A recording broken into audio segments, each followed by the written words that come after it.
hear something, Peggy? Huh? Hear what? I thought I heard someone yelling, or, I don't know, a howl. Forrest, is this a joke? No, I almost swore I heard something. Oh, and here I was thinking you'd finally started to ease up. You probably just heard some cats outside. Cats? You know, 4 legs, whiskers, tails, not dogs. I know what a cat is. But I mean, does Gallows Creek have a stray cat problem or something? Not since the rats moved in. Anyway, you ready to do the pre-flight checks? Seriously? Do we have to do these checks every time? And do you have to call them that? Reggie pays us to check the equipment before each show, and he pays us to call it a pre-flight check. But if you're sure you don't want to... All right, fine. Let's get through this. Alrighty, this is your captain speaking. Really? Come on, let's have a bit of fun with it for once. Buckle in, folks. We're about to hit some tubulance. Let's start with record playing. Okay. Grab a record, stick it on the player, and hit play. Easy. Forrest, you need to grab a record and stick it on the turntable. Got it.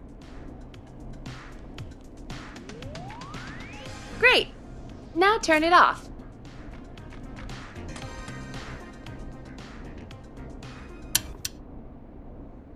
Alright, up next, phone line buttons. Your captain will be waiting to take your call on line 1.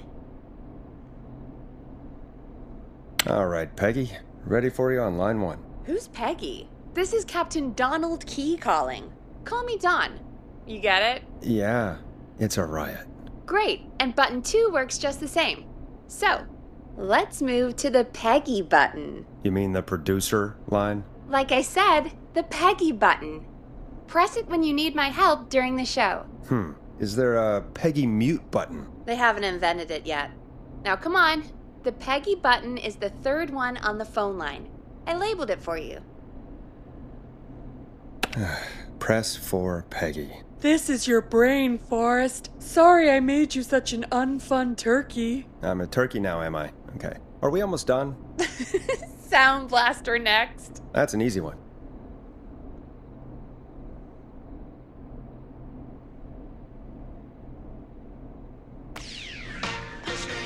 There we go. Always good for a cheap laugh. Alright, we're almost done. Just the volume sliders left. These should let you affect pretty much everything. But let's test it with a record. Play a record and change the volume with the music slider. All right. Seems to be all working. We done, Captain? We sure are. Coming in for landing. Local time? Should not encourage you. I knew you had a fun side. It's my fun side that gets me in trouble. Now, let's get the show started. After your introduction, our first segment is Guess That Scream. I thought that was a joke. Nope, and don't blame me for this one. It's Reggie all the way, and he demands we do it tonight. Okay, you're live in 3, 2... 189.16. Good evening, Gallows Creek. This is your host, Forrest Nash, and you're listening to 189.16, The Scream. Before we start taking your calls tonight on Gallows Creek's only late-night phone-in talk show, I need to let you know about a special competition we have for you this evening. Guess That Scream. This is actually one of the station manager's better ideas. Here's how it works. I'm gonna play you a scream, then you call and guess that scream. We need you to guess why they're screaming. Did they stub their toe, saw off a finger, or discover the corpse of a loved one? That's good. Now, Forrest, hit them with the tape. We'll play that scream in just a second. Listen close, and then call in to guess that scream. Peggy, what do you mean play the tape? I used to have a tape guy do that for me. You're not in Chicago anymore, Forrest. Here in Gallows Creek, you get to be your own tape guy. Come on, I gave it to you yesterday. Forrest, you do have the tape right. You knew we were doing this tonight. Peggy, let's be real. Guess that scream is a terrible idea. No, I don't have the tape. It may be a stupid idea, but that doesn't mean it can't be fun. We're going to need a scream tonight, Forrest, and you're the one at the mic, so... I used to go out all across America, and now I'm just screaming into a mic in a backwater town. Jesus. Come on, Forrest, just do it! That's enough dead air already. Just think of a scream and let it rip! Oh, God. Sorry about that. I'm back. Had to step away there for a second. Listen close, and then call in to guess that scream.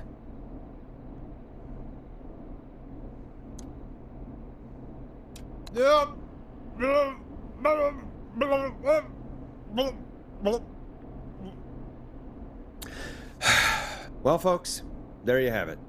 Call in with your guesses, and if you get it right, you could win 2 tickets to the amazing Maze Maze and 1 free fried dough. Fried dough? Just call in at 555-239-KFAM with your guess. Now, here's some music while you get dialing.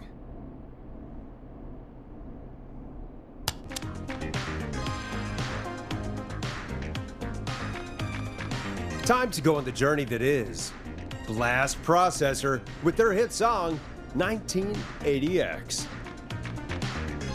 Oh, God, Forrest, that was amazing! Thanks. I can't wait to hear what people think that was. How the hell did I get into this mess? Lighten up, Forrest. That's gonna be the highlight of my week.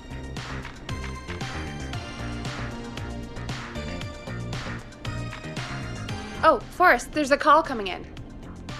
Okay, Forrest, shut the music off.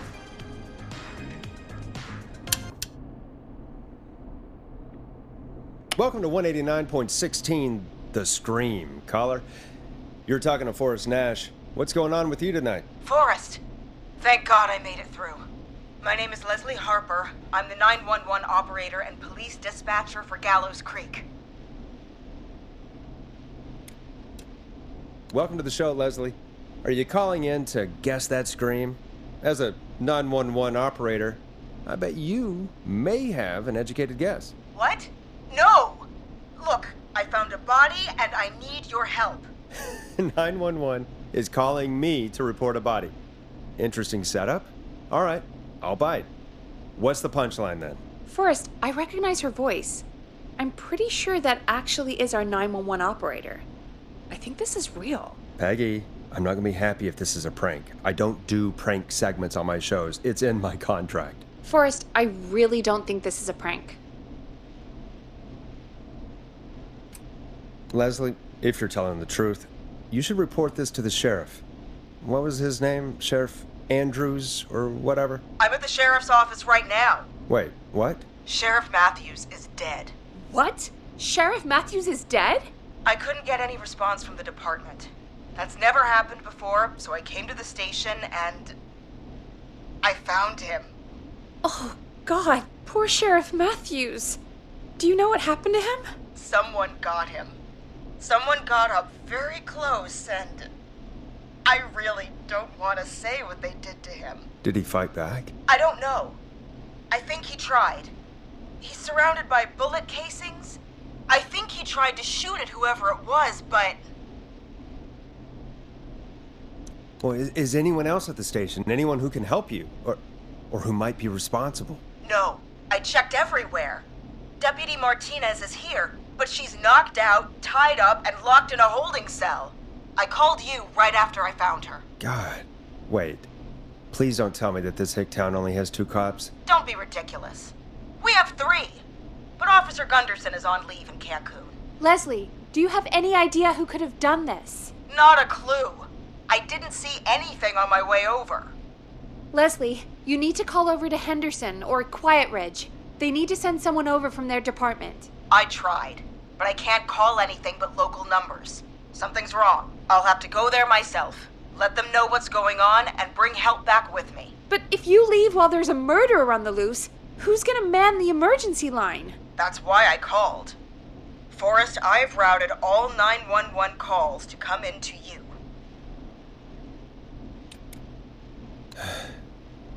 You can count on me. I'll do what I can. Thank you, Forrest. You're the only person with experience manning a phone line around here. You're the only person equipped for the job. Besides, there are lots of transferable skills between the two. It's like an interview. You ask questions to get information you can use. Keep people talking, you know? Guide the conversation and know when to jump in. You do know that I'm so good at interviews, they sent me from Chicago to Gallows Creek, right? So I've heard. But that doesn't matter. And besides, there are two of you. You can talk to each other, discuss ideas, work together. Hell, let's have some on-the-job training right now. I have an emergency. I need to get an unconscious Deputy Martinez out of that holding cell. It looks like whoever attacked her threw the keys into the cell after they locked the door. Is there any way you can reach the keys? No. There aren't any bars to the cell, and the door itself only has a food tray slot.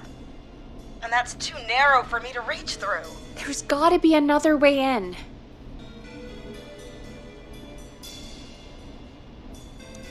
There's gotta be another set of keys somewhere in that office. Those can't be the only one. Of course. Yes, there must be another set. Where might another set be?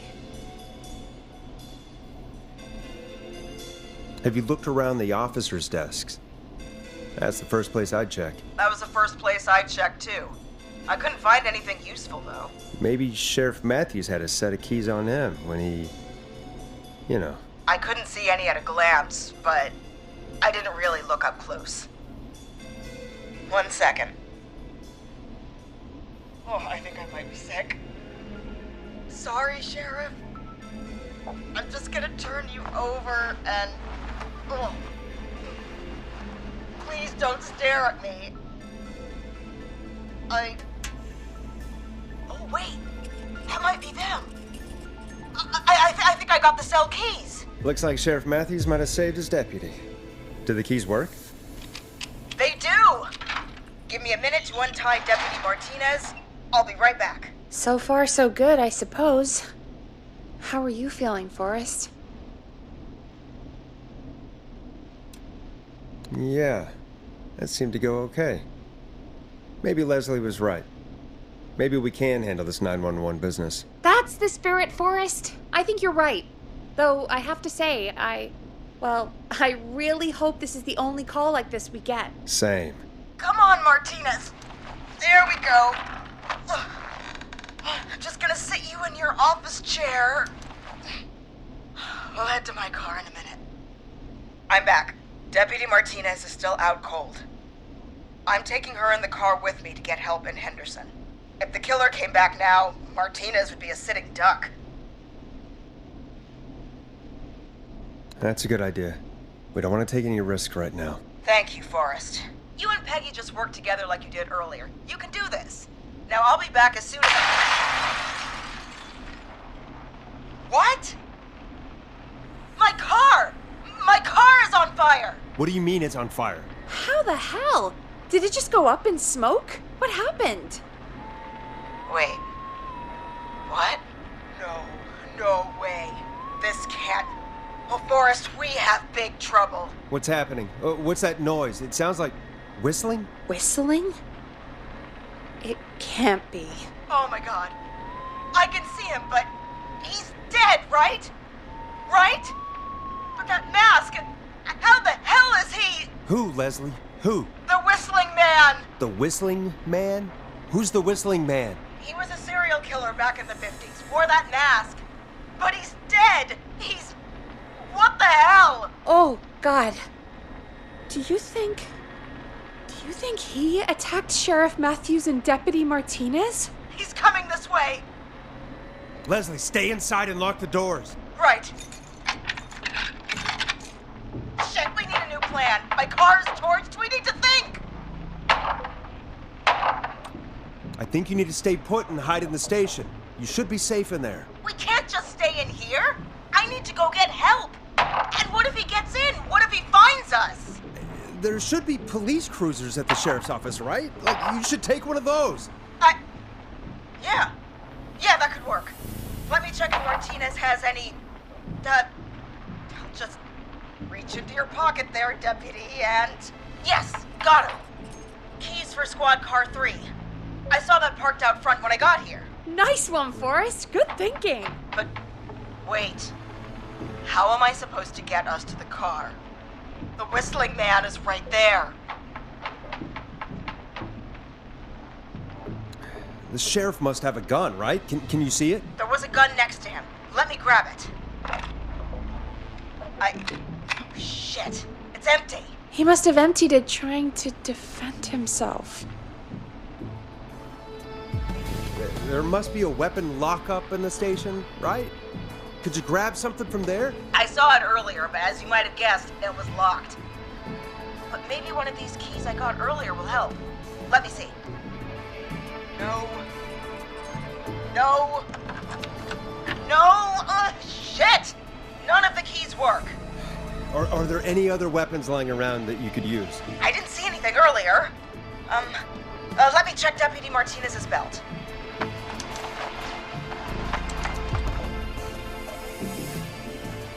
All right.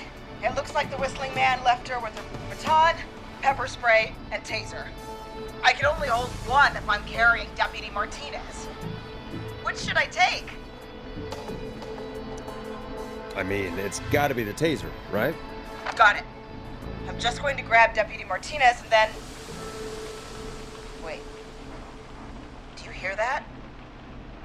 No, I can't hear anything. Exactly. It's gone quiet. No more knocking. You said you could see the Whistling Man earlier. Can you still see him? Let me take a look.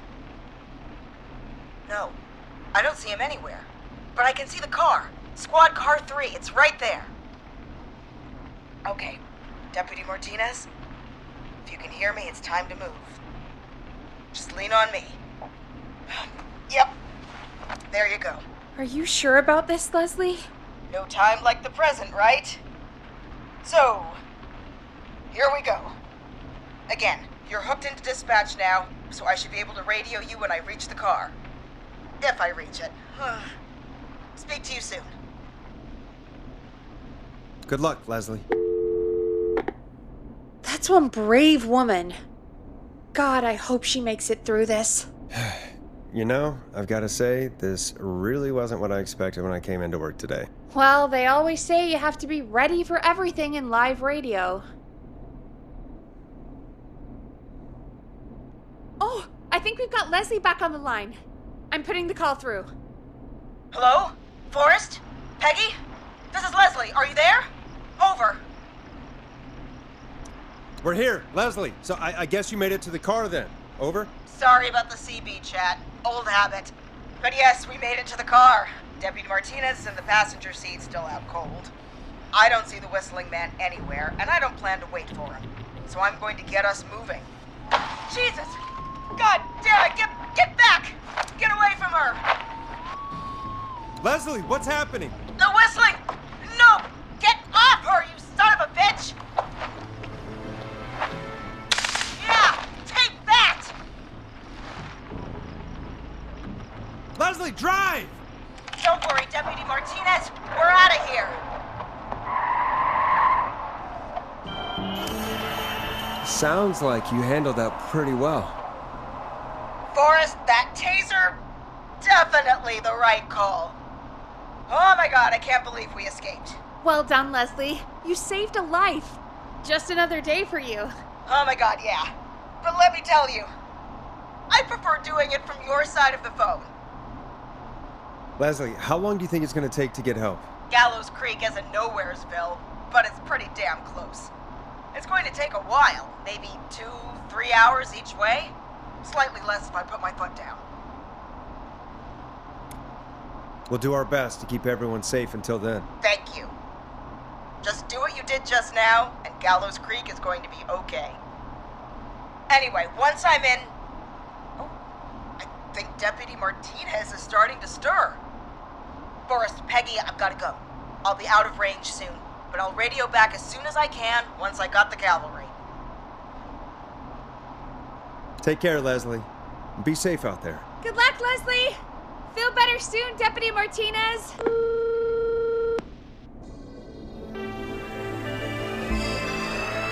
Folks, you heard it here. We've got a killer on the streets of Gallows Creek tonight. Please make sure to stay safe.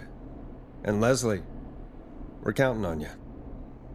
We're going to get back to the show meanwhile.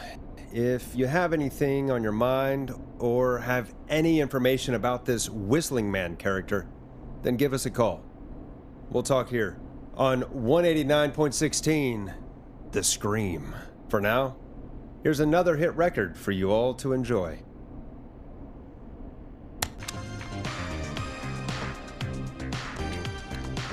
This is not what I signed up for, Peggy. This is actually insane. Did she really say it's gonna take her 4 hours? This guy's gonna kill half the town in 4 hours. Forrest, that's not helpful. I know, I just...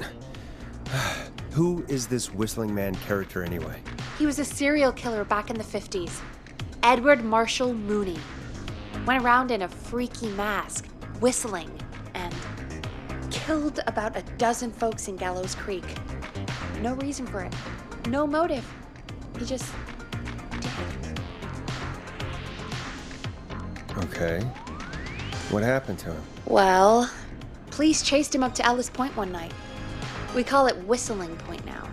And it was on this night actually. The police cornered him and he jumped into the river. His body was never found. So is he alive? Dead? I mean, what's the story? Story is he's biding his time, waiting to take revenge on the town. All right, that's the story. What's the truth? Other than we have a whistling killer on our hands tonight, I don't know. All right. Copycat or ghost killer. I guess we'll do our best. That's the spirit! At least we got the word out, I guess. What kind of listening figures do we get at this time? On a Thursday after midnight? Could be around 35? 35? Isn't 3,500? Huh. I didn't realize Gallows Creek was that large. No, 35 people. At best. Are you serious? We only have 35 listeners? 35, yeah. It's a school night. And what's the population of Gallows Creek? I don't know exactly. A little over 1,000? Oh. How many did you get before? You know. Before my career exploded and I ended up on a midnight hour talk show in the town of 1,000 people? Yeah, before that. Around 5 for most shows on the low end. Big Gas could pump that up to 10, 15, easy. 5,000 on the low end? We could only dream of that. 5 million. Million? Yeah, sometimes that's just the way it goes. At least the Whistling Man hasn't killed me yet. I guess. Yeah, I guess we're gonna learn a lot about perspective tonight, huh? Oh, we have a call coming in. Take it when you're ready. Time to turn the music off. Hello, caller. You're live on 189.16, The Scream. Is everything, all right?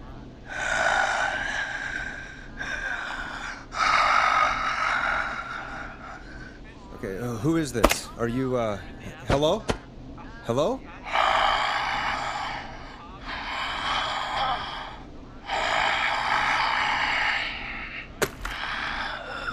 Okay, what's your name and why are you calling in?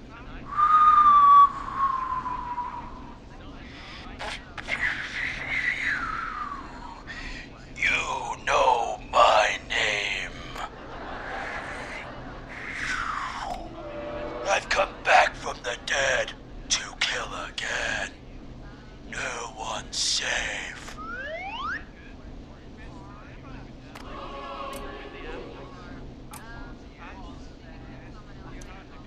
You don't have to do this, Mr. Whistling Man. You don't have to kill again. Oh, but I do. You must make a sacrifice to us. A sacrifice? To us? I mean, me. We want cheese-dusted pretzels. I want cheese-dusted pretzels. Or I'll cut your face off. Goddamn kids. I'm cutting them off. Yeah, cut him off. We also want a Mega Gulp. For anyone just tuning in, we do, in fact, have an actual killer out on the streets tonight. Anyway, this next one's dedicated to all of you staying inside with your doors and windows locked. Hope you enjoy this one as much as I do. Peggy, the hell was that? Kids pretending to be a killer who right now is stalking the town? It's a thing. A thing? Ugh, kids around here. They pull pranks pretending to be him. By pretending to be this whistling man character? They think it's funny, but it's not. It's not funny at all. And there's no chance that our whistling man was just a prank. That Leslie... No, that's real. Christ. Let's stay positive. We still have a show to do. We already have another caller on the line. All right. Let's do this. Hello, caller. You're live on The Scream with me, Forrest Nash. What? I dialed 911. I need the sheriff right away. Okay, right. Well, I'm filling in for 911 tonight. What's your name and what's your trouble? My name is Sandra Sharp, and I need the cops now. I'm sorry, but the cops aren't coming. Leslie's on her way to Henderson for help. What? God. Listen, you've got to help me then. I drove to the edge of town for a jazz run, and now some psycho dressed like the Whistling Man is after me, knife in hand. Oh, God. It's actually happening. Where are you now? Did you escape to somewhere safe? Oh, I did, baby. I jazz ran all the way to my car and nothing flat. But I dropped my keys somewhere along the way. I never locked the door, at least I've got a place to hide, but I can't get moving.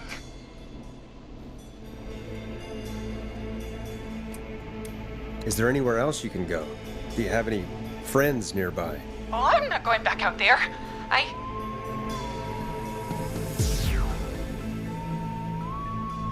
Oh, shoot. Oh, he's back. Look, I don't know a thing about cars, but I gotta start this engine without the keys, and you're gonna have to help me. Wait, I don't... If it helps, I've got a toolkit buried beneath my spare sweatbands. I'll call you back when I find it. You're listening to 189.16, The Scream. Hosted by me, Forrest Nash, your friendly neighborhood radio host, mechanic and savior. Sit tight while the record spins, folks. This one goes out to you, Sandra. Now it's time to go with The Flow, and this is their hit, Crying for Help. Doesn't the station have a show about cars? The Tamora twins or something? Timberline twins talk motors. Yeah. You know they're not even brothers. Really? They look the same, though. I know, but they're not even related. It's weird. I asked them about it once, and they got really sweaty and defensive. Anyway, go see what you can find. The offices are out the door and down the hall. You find anything?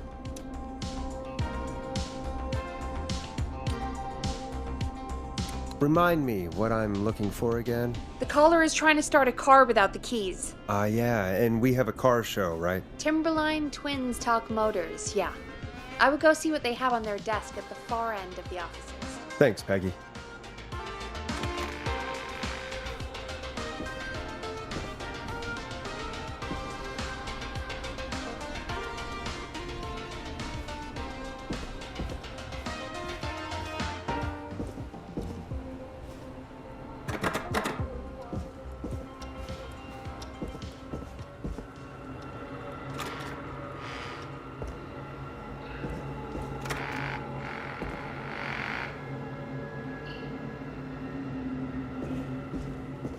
So many locked doors, so few keys.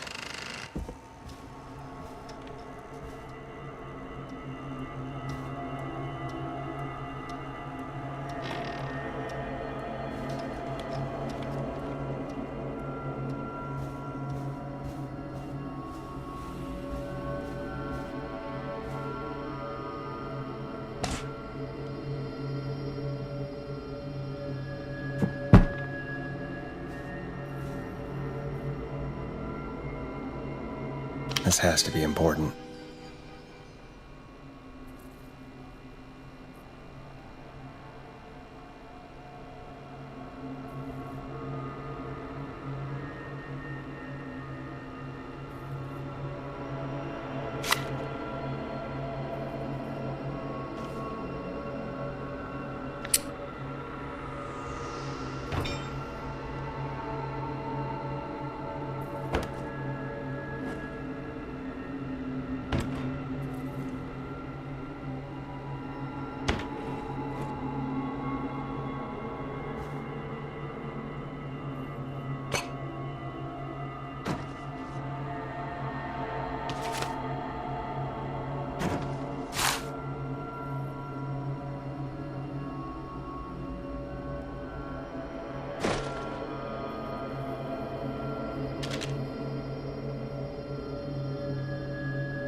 This looks useful.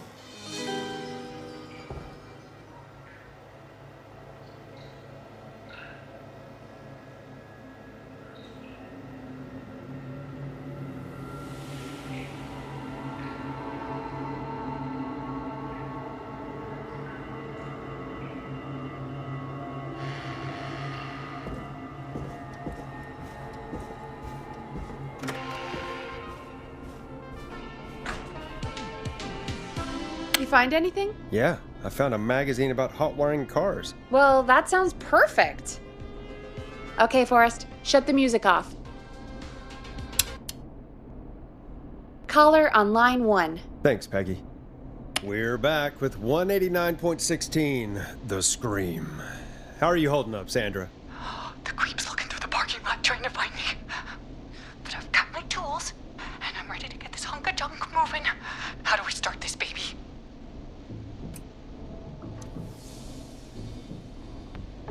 Put the screwdriver in the ignition and twist clockwise. Here goes, baby. Screwdriver's too fat to fit. What next? Unscrew the steering column. All right. Just turn. Just turn. 1, 2, 1, 2. Oh, God. How long are these screws? Okay. Cover's off. Okay. There's a bunch of wires down here all paired up and... Oh, God, my heart is pumping. Tell me exactly what you see. Okay, we can do this. There's a red wire, a blue wire, a yellow wire, a green wire, and a brown wire. What's the serial number on the steering column? The number is 576-894-320.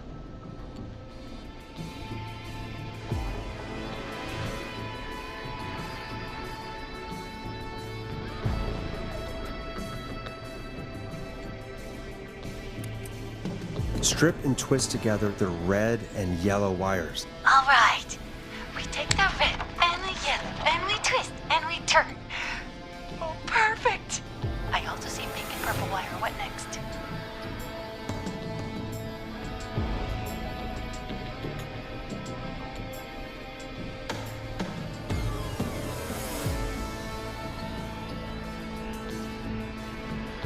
Strip the purple wire and brush against the twisted wires.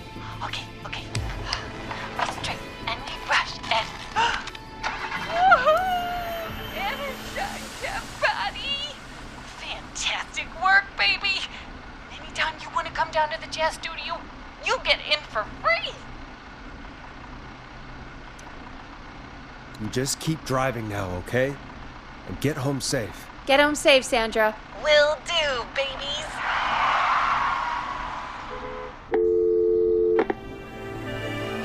We did it, Forrest! We sure did. here comes another hit track that we're excited to share with you. And remember, if you're also having car troubles, then tune in to Timberline Twins Talk Motors here on 189.16, Monday to Friday at 5. Take it away, Forrest. Listen in to this next track from Late Night Lurkers, if you dare. I still can't believe this is happening. Right? Like Gallows Creek didn't already have enough to worry about? What do you mean? Gallows Creek is a miserable place to live. Really? Miserable? It's nothing personal, Peggy, but it's not Chicago.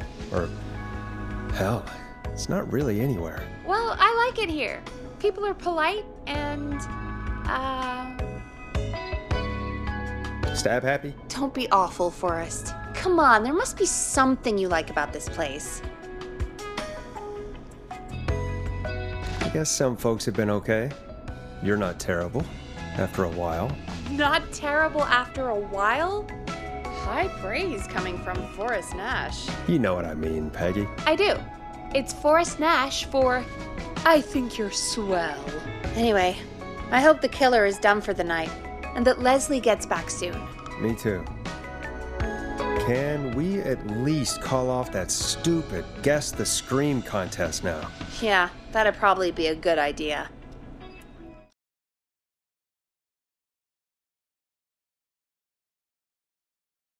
Caller on line 1. Evening, caller. This is Forrest Nash, host of 189.16, The Scream. And tonight's 911 stand-in. Hey, Forrest. My name is Brian. Brian Ponte. Brian Ponte of Ponte's Pizza. Hello, Brian. What have you got to say about what's happening? I'm so happy that Deputy Martinez survived. I've seen her a lot over the years down here at Ponte's Pizza. Oh, you did a really great job. And as a thanks for all you did there, I just wanted to tell you that I'm sending you some coupons for free pizza here at Ponte's Pizza. Wow, Brian. That's really good of you. But you really don't have to, though. Oh, it's the least I can do. And if you like it, well, you're in luck, because we're always running great deals that'll have you eating for pennies. Sounds great, bro. And let me tell you, the pizza we have is to die for. No. Poor choice of words tonight, I guess. Hey, don't worry about it. It's all right. Oh, thank you, Forrest. Well, I just hope I didn't put you or anyone else off coming on down to Ponte's Pizza. We've got a great special this weekend. Our famous beer and pizza deal. Wait a minute. Come on down to Ponte's Pizza this weekend. You've just got to pay for one slice to get yourself. God damn it, you're just calling in to advertise your shop. Peggy, hang up on him. Done. Oh, real quick, before I forget, it's probably time we played a paid ad. Now, a word from our sponsors. You know how to play an ad, right?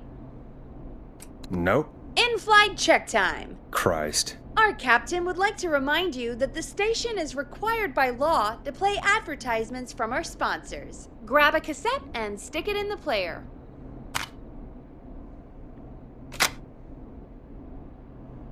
Done. Teddy Gallows Jr. is a family man, a devout Christian, and a proud patriot. Teddy Gallows Jr. is Gallows Creek. Like his father and all his fathers before him, Teddy Gallows Jr. has worked hard to create jobs, improve infrastructure, and make Gallows Creek a good place to raise a family. Unlike current mayor Linda Cartwright, Teddy Gallows Jr. lives in Gallows Creek. He's our neighbor, and he stands with our neighbors. Like Sheriff Matthews, who, after years of keeping the peace, Mayor Cartwright is trying to force into early retirement. Teddy Gallows Jr. doesn't believe in keeping a good man out of a job. Teddy Gallows Jr. believes in the American dream. Does Linda Cartwright? Help Teddy Gallows Jr. keep Gallows Creek a good American town. Help him become mayor. Take a swing for Gallows Creek. Vote for Teddy Gallows Jr. My name is Teddy Gallows Jr., and I approve this message. God, what a jackass. 100% grade A asshole. Linda Cartwright isn't super herself, but she's not... Yeah, we don't have any more of those ads to air tonight, do we? No, just the one. Good. I have to ask, though. Take a swing for Gallows Creek? He set the home run record for Gallows Creek High. Of course he's one of those guys. Yep, he played lots of sports back in the day, and he never lets anyone forget it. Right. Let's just get back to the show. Well, folks, hearing that reminds me that every vote matters. That ad really made me want to take a swing at Teddy Gallows. You mean take a swing for Teddy Gallows? Yeah, sure. Let's find out from our next caller who's got their vote. Welcome to The Scream with me, Forrest Nash. Yeah, Leslie. This is Maurice Russell from the Gallows Reporter. I'm at the office. This guy just broke in downstairs and... Wait. Forrest Nash?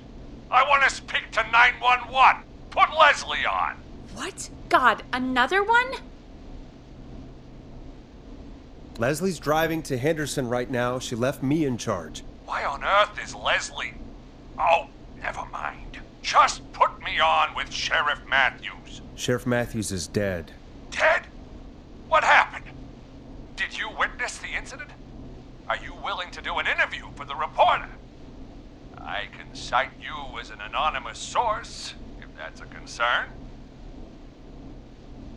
We're live on the air. Anything we say can and will be broadcast. Live on... Damn it. All right. There's obviously a lot more going on than I know. Yeah, there's a lot happening tonight. You said someone broke in. That's nothing to get worked up about. Some idiot kid just broke in, dressed as the Whistling Man. Teens. They get worse every year. This punk wasn't even a disappointing twinkle in his daddy's eye when Edward Marshall Mooney stalked the town. But I was there. I covered it. You don't understand. That's not a prankster. That's the Whistling Man. Of course it's not. It's a stupid kid. Every year this happens. They think it's funny. Not a big deal, old man. But they didn't live through the terror 30 years ago. Anyway, I know for a fact, Edward Marshall Mooney is dead. I don't know who I'm looking at on the security monitor. But if he killed Sheriff Matthews... Where are you now? I'm in the boardroom, upstairs. We got security cameras all around the building. You can watch them on any TV set here. And there's a set in the boardroom. Maurice, is there any way you can get out of there? I sure as shit hope so, kid. But I'm not sure how I'm going to do it. That crash you heard was him tipping over my filing cabinets. He's blocking the stairs. I'm guessing the stairs are the only way out? That's right. And it would take me a good few minutes to move those cabinets. We need to do something. But what? All we can do from here is... Forrest, I think I've got it. Why don't we call the killer? They'd have a bunch of phones set up across the office, right? In different rooms, with different extensions? So we call one of them. Draw the killer away. Buy Maurice time. That could work. Exactly! It's worth a shot. I can hear you, you know. The son of a bitch hasn't killed me yet. Sorry, Maurice. Peggy and I were just trying to figure out... You realize how stupid that plan sounds, right? For that to be successful, you're gonna need every phone extension, plus a plan of the entire office floor, all delivered while the killer is en route. I've got it. And thank God I've always been cool under pressure. Don't go anywhere.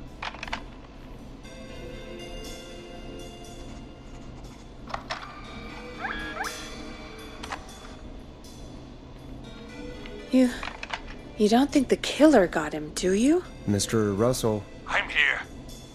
The freak's going to be here any second, too. Go check your fax machine. Don't let me down.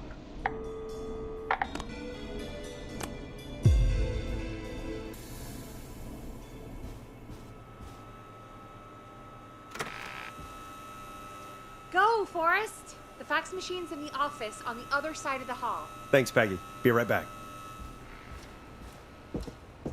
Okay, go to the office on the other end of the hall. Grab the fax from the machine. Easy. This must be it.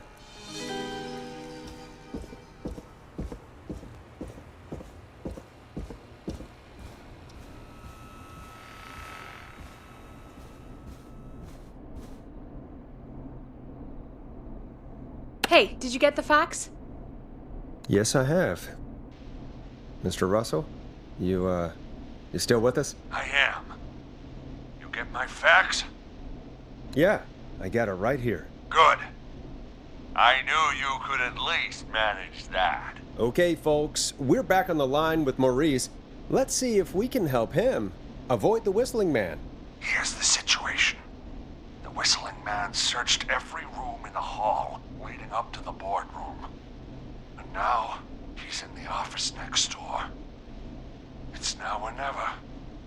This plan of yours better work. I'm ready on my end, Forrest.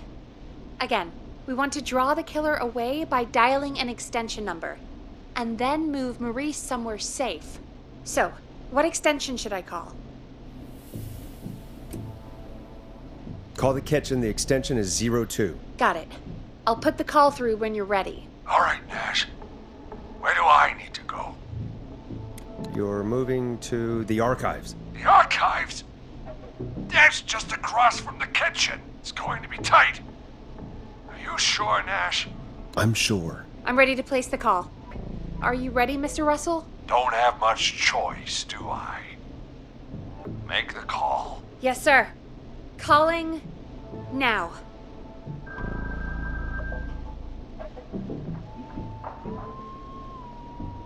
I can't believe it. He's actually heading to the kitchen. It was all Peggy's idea. Credit goes to her. Don't mention it. The coast is clear. I'm shutting off the TV so he won't see me on the security cameras. Then, making my move. I'll call when I get there.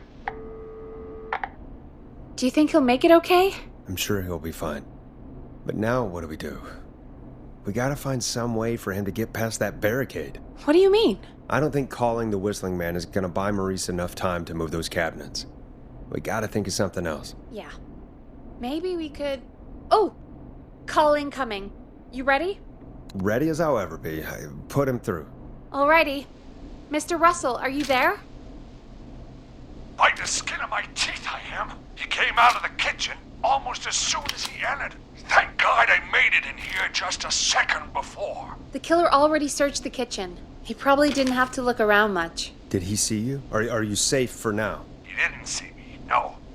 Let me just check the security cameras to see where he went. Looks like he's heading towards the cubicles.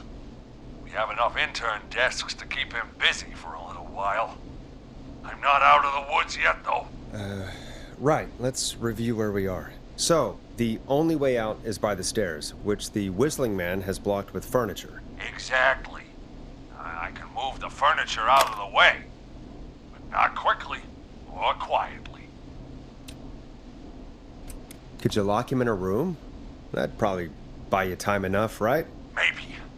But the damn fire regulations say every door in the office has to unlock from the inside. He'd be able to get out just as soon as... Wait, no, I got it. The secret archive through my office, where we keep our most sensitive records. Ooh, a secret archive? Reggie would love that. What have you got back there? Juicy secrets about outer space? I don't think now's the time to be playing around like that. You're right. Sorry, Forrest. Kids, we're in the big time now. I've got it all figured out. The secret archive. There's no lock on the inside of that room, only the outside. You can't break out. If we can get him in there, and I lock him in, We can catch the son of a gun. Exactly. Oh my god. Forrest, we might be able to end the nightmare right here. So should I call the secret archive then? You can't. The archive is a room for secrets, not gossip. So we don't have a phone in there. Oh, we're gonna need to change it up then. Any ideas, Forrest? Maybe we could use a radio. There's no radio in the secret archives. Are there no radios at your offices? I don't have one in my office, but What is it? our sports reporter, Hopkins, he has a little portable radio he never turns off when he's here. That might be what we need then. Is his portable radio still there? It should be. It's what he calls his work radio. It should be here in the archives, actually. Let me just take a peek around. Great job, Forrest. Looks like you picked the perfect place. He hadn't found it yet. Let's congratulate ourselves later. I found the radio. It's right where I thought it would be. It's all coming together. I'm just gonna turn it on quickly, make sure it's still got some juice. Maurice, turn the volume down. We don't want that thing blasting just yet. Yeah, I knew that, Nash. I was just doing that when you yelled at me. The radio works! If I make it out alive, Hopkins might just get that day off he wanted. He's earned it. Let's do it for Hopkins, Forrest. Wait. Ah, God damn it. If I can't have this stupid thing turned up, how am I supposed to draw the killer? I can't be in the room when it's on, or I'm dead. Oh, that's a good point. But wait, we're the radio. We can just be quiet until you're ready. If you can do that, then yeah, sure. 189.16. I know that's your station number, but a good editor always double checks. Can you confirm that? You got it. 189.16. Good. I've got the radio on silent, but I'm tuned in. Now, I just need to get to my office. Sounds like we need to make another call, Forrest. Where should we send the killer? Call the boardroom. The extension is 04. That might work. The boardroom is fairly close to the editor's office, but we haven't seen the killer go there yet. Are you sure? I'm sure. Make the call. Okay, calling the boardroom now.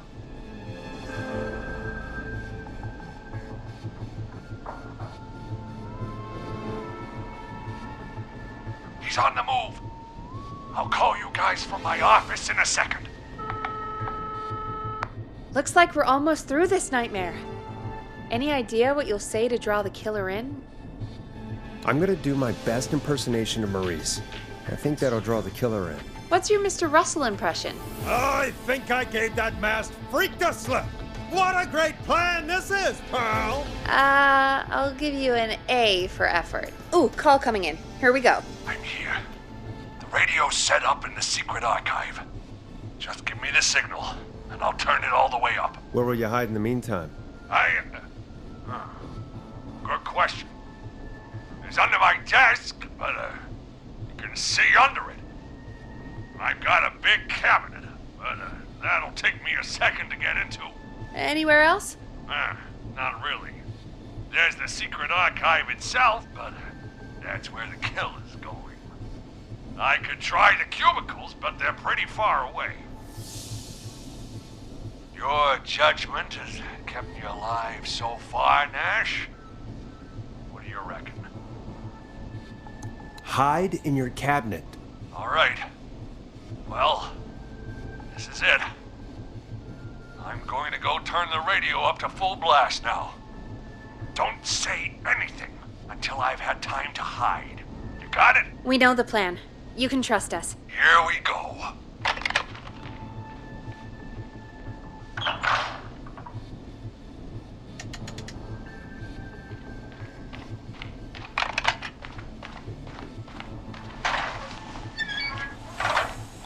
I think it should be safe now, Forrest. That's it! No more hiding! I'm a tough old man. I've been on the beat longer than you've been alive! Come on down, Whistling Man. Come and get a knuckle sandwich.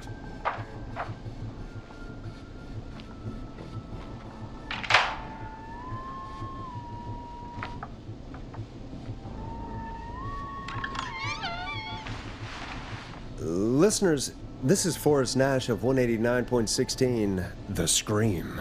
And if you've just tuned in, See you in hell, kid! we've just locked up the Whistling Man. Forrest, you beautiful bastard! I can't believe that actually worked!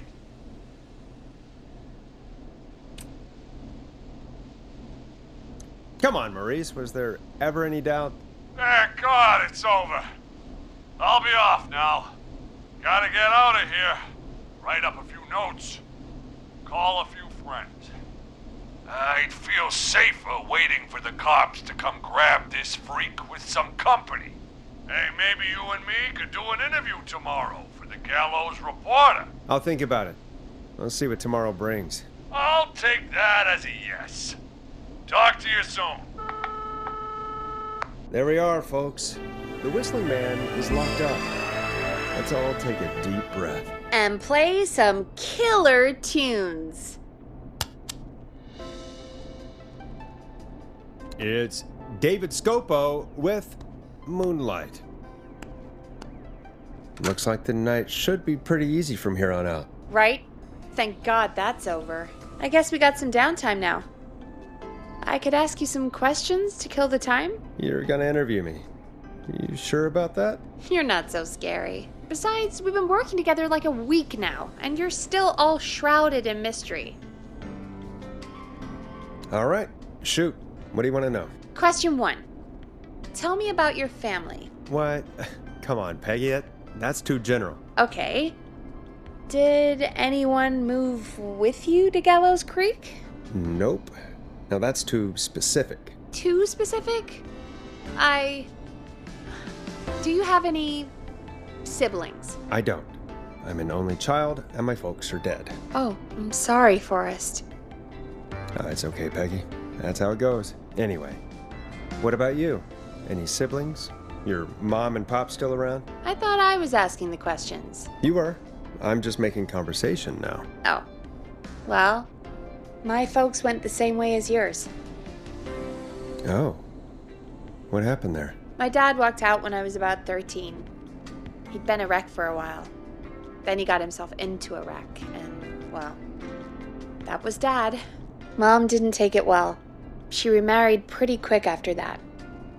She wanted to forget Dad so bad, she even made me take my stepdad's last name. So I'm Peggy Weaver now. Anyway, Mr. Weaver got sick one day, and my mom didn't last long after he went. I'm sorry to hear that, Peg. Don't call me Peg. Yeah, sorry. I was just trying to be... It's okay, I know. I'm sorry. I'm defensive about that name. Any siblings? Funny you mention that now. No, not anymore. I had a sister, but I haven't seen her since before my dad. Hold on. Someone just rang the door buzzer. What on earth could someone want at this hour? I don't know. Do you want to go check it out? Me? You sure you don't want to go? I can't leave the booth while we're on air. One of Reggie's KFAM regulations. I'll pass you the key to the stairs. Gee, thanks, Peggy. The buzzer's on the front door. See you in a bit.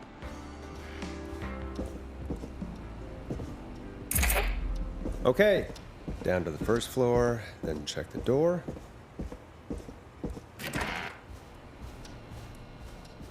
Wow, that was ominous. A tape. Play on air.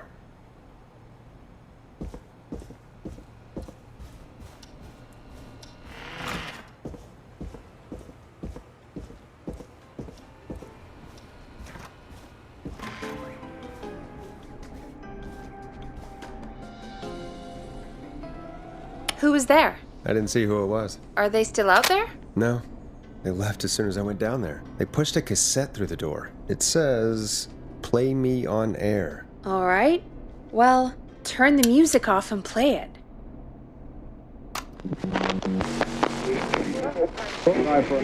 Hello, Gallows Creek. Time to Pay the price. Time to pay for lives. Time to sit there. I will this. You. I'm going to enjoy this. I did not enjoy that. What the hell was that? Oh, Forrest, we're still on air. Say something. Folks, Folks, the tape you just heard was passed through our door only moments ago. I don't know how or why that came through our door with the killer locked up, but be careful, Gallows Creek. Stay home and stay safe. Give us a call if you need help. You can get us on 911.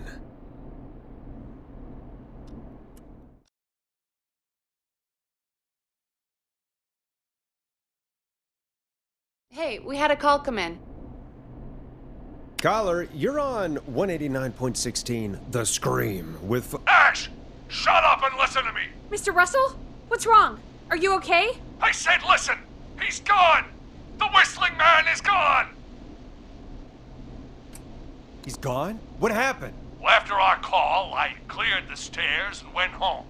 I phoned some buddies, and we came back here to keep watch. Then what happened? I'm getting to that. We came back here. Door was shut, just as I left it. We had a couple of drinks, and, well, there was a bunch of us, and we were all armed. They thought we could teach the freak a lesson before the cops got him. Did you let him escape? Of course we didn't. I demand you retract that accusation. Damn it, Maurice. Just tell me what happened with this plan of yours. This was not my idea. The guys just grabbed their weapons and unlocked the door. I braced myself and... Then nothing. The room was empty. The door was still locked. How the hell did he get out? Are you sure it was still locked? I'm telling you, it was locked. No way out of there. None. Maybe. I mean, I know it's crazy, but if he's back from the dead, then... Don't be ridiculous, Peggy. It would explain things. I mean, how do we know he's not? Mooney, there's no way. Whoa, did you say something, Maurice? Baloney. I said baloney. Look, I don't want anything more to do with this. I'm clearing out of Dodge. And I recommend you and everyone listening do the same. He seems really spooked. Wouldn't you be if you got attacked by a serial killer who turned out to be a demonic spirit? He's not a demon, Peggy. Yeah, you're probably right.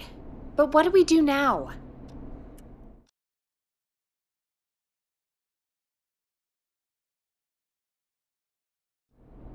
Thank you again, Mrs. McKenzie, for the helpful tip.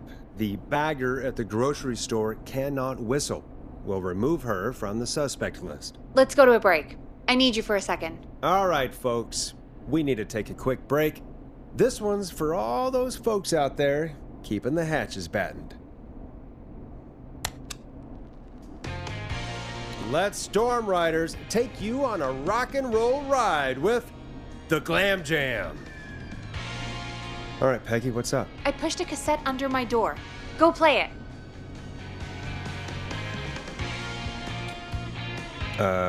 Sure. Just go get it.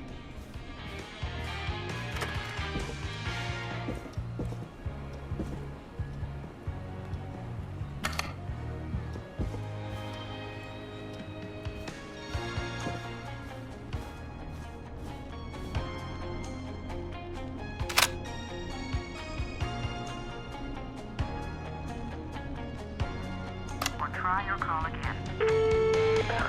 Straight to voicemail? My God. Are there any professionals at KFAM? This is Gina Franklin. I'm calling because your backwater station has not honored our agreement. We gave you Mr. Snatcher's newest single, the kind of honor you never had and probably never will again. And we've still not received any information about when you're fitting it into your busy programming. I'll be frank, I didn't want you as part of this debut, but Mr. Snatcher, due to his prior friendship with Mr. Nash... Prior and current friendship, Gina. Forrest, mate, you alright? Don't worry about Gina, you know how she is. But yeah, can't wait for you to hear the new single, man. I think Final Breath is my best work yet. I really hope you and your listeners like it. And man, if you ever find your way this side of the pond, let me know.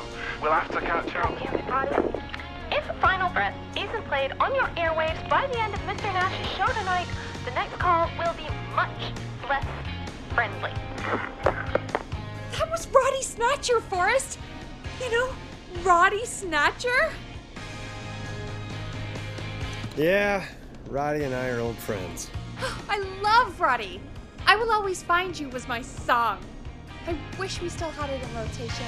Oh my god, I can't believe you know Roddy Snatcher. And I can't believe you didn't tell me he sent you his new single. We have to play Final Breath. Where is it? I don't know. They mailed it to K-Fam, not to me. Then it's gotta be downstairs at reception. Man, I can't believe Barbara didn't say anything.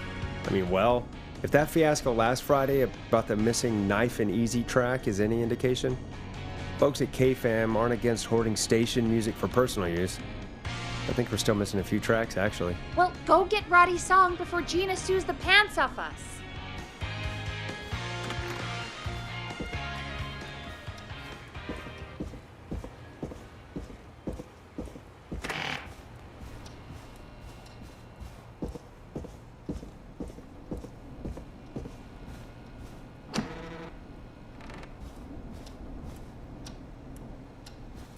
This must be it. Final Breath. My tiny selection grows.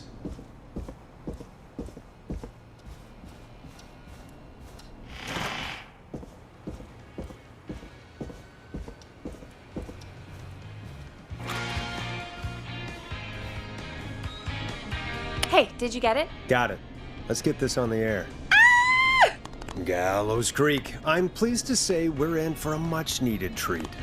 Up next, courtesy of the British sensation himself, is a track you won't hear everywhere. Here's Final Breath by Roddy Snatcher.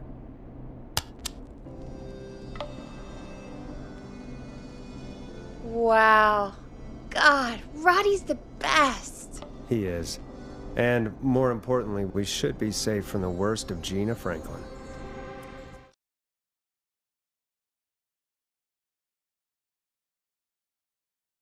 I think that's every time I've seen him live. Peggy, you just talked through the whole song. Oh, whoops.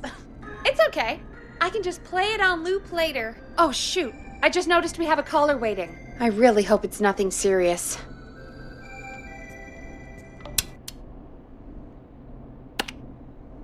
Evening, caller. This is Forrest Nash, host of 189.16, The Scream.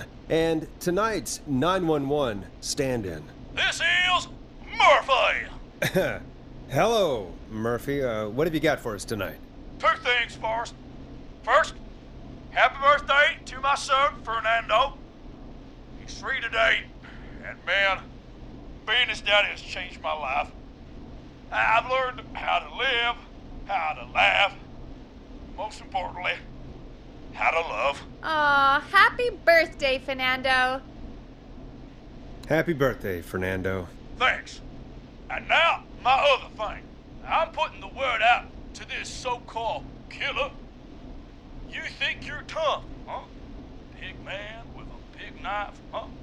Reuben, come face me, a true warrior, at the Gallows Waste Disposal Plant. Guess what? This is a bad idea, Murphy. I got all the tapes in Master Robbie's Dojo series. So get ready, Whistling Man. You just let loose the junkyard dog. Oh, no. And there he goes. Ladies and gentlemen, keep your fingers crossed for Murphy as he tries to become our hometown hero. Anyway, we'll be right back after this commercial.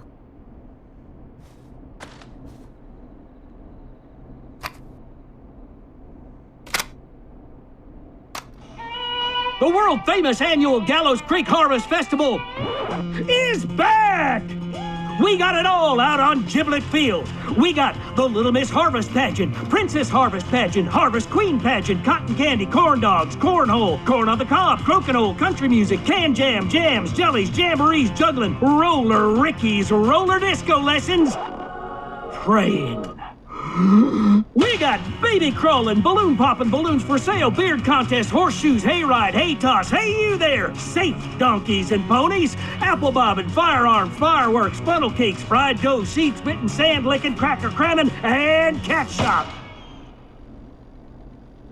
And fake tattoo, face painting, puppets, petting zoo, amazing maze, square dancing, story swapping, spelling bee, quilting bee, and sewing circle, pie eating, lawnmower racing, hot dog eating contest, flower contest, and of course our famous gourd measure-off. The festival is brought to you by Mayor Linda Cartwright, sponsored by Gallows & Sons Factory, and dedicated to the memory of Garrett Miley, tragically taken from us last festival. I can see why it's world famous. It's a highlight around here, Forrest. Oh, I am sorry to hear that, Peggy. All right, folks, welcome back to the show. We have a note from my producer. That's right. Come find me at the Harvest Festival tomorrow to grab your choice of a KFAM mug, sticker set, or poster. Let's see what our next caller would choose. We got a caller. You know what to do. Hello, caller. You're live on The Scream with me, Forrest Nash.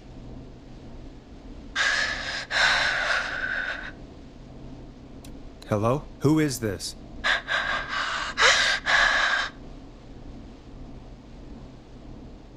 Are you okay? Do you need help? Forrest? He called me? That horrible whistling down the phone.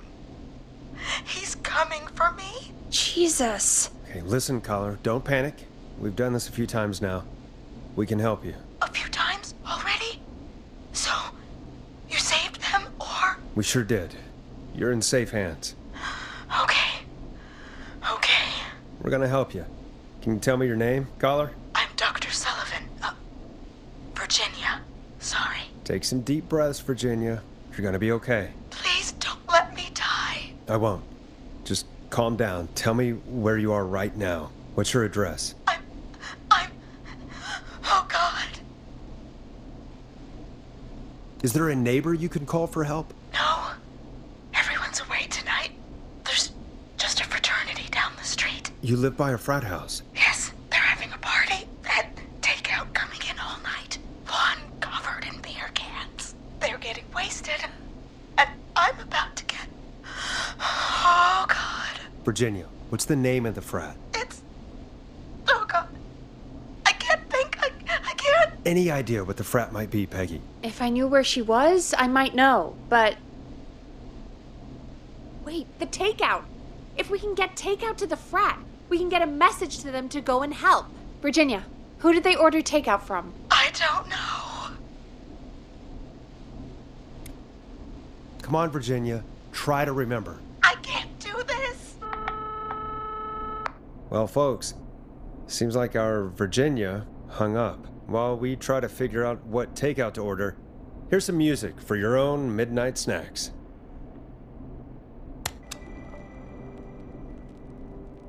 I know him.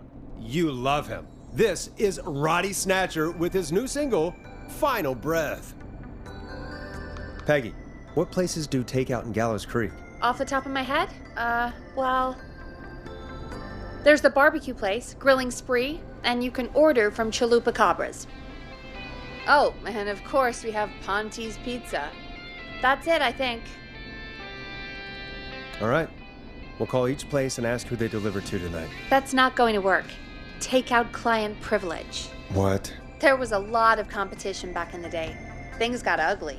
It's a long story, but what we can do is this. We figure out where the frat boys ordered from, call the takeout pretending to be from the frat, place an order, and include a note asking them to call the station.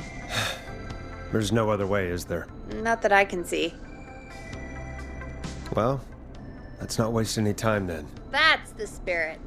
You got any suggestions on where to look?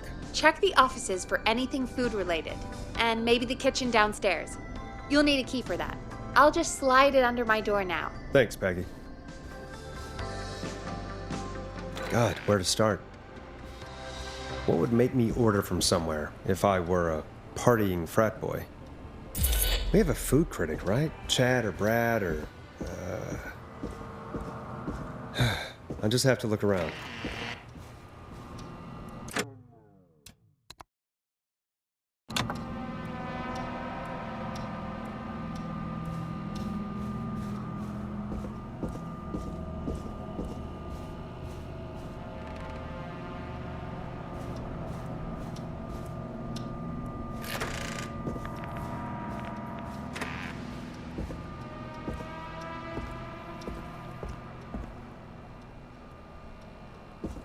Rooting through trash.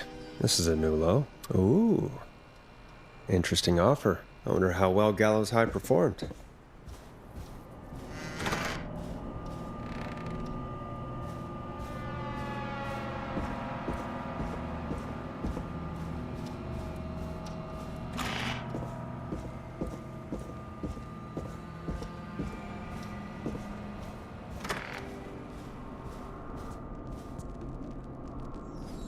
Hey, find anything useful? Yes, I have. That's great! Are you ready to get back on the line? Let's make the call. When you're ready, shut the music off. Okay, Forrest, what'll it be? Call Ponte's Pizza. You got it.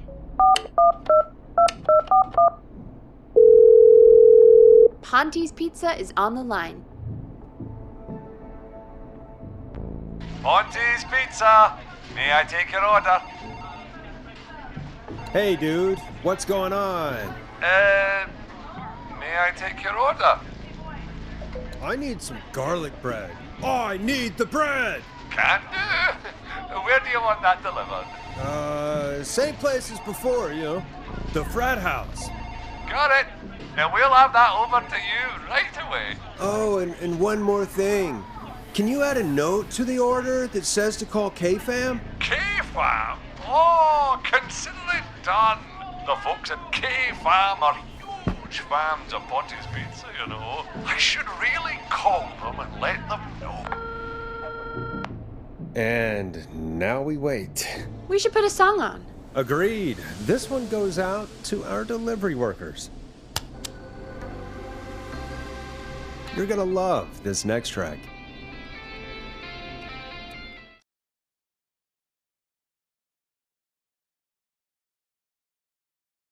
Which of the takeout places would you order from? To save Virginia? No, where would you actually eat? Oh, I mean, they're all pretty equal. You mean equally good? Yeah, not Ponte. He's not Ponte. Right. So, between Grilling Spree and Chalupa Cobbers. I mean, it depends. Do I want a plate full of meat? Or do I want really, really good nachos? It can change depending on the day, you know? Yeah, fair enough. Maybe I... Hold that thought, Forrest. We've got a call coming in. Hello, caller. You're live on The Scream with me, Forrest Nash. Hey, this is Fratman Plunker. We got some garlic bread and a note to call this number. Yes. Plunker, this is Forrest Nash from 189.16, The Scream. And... Is this Goose? Oh, man. It's totally you, isn't it, Goose? This is such a Goose prank. No, this is Forrest Nash, host Sure thing, Goose. Listen, I need you to... Goose, come get beer. Your brothers are waiting for you. I'm not Goose! How can I prove this to you? Let me get a second opinion on this. Norman the Barbarian! What do you think? Great idea. Norman the Barbarian says only the radio man can control it. So, play us The Flow. Wait, really? What? The Flow? Norman the Barbarian demands it. Okay, I'll play the damn song.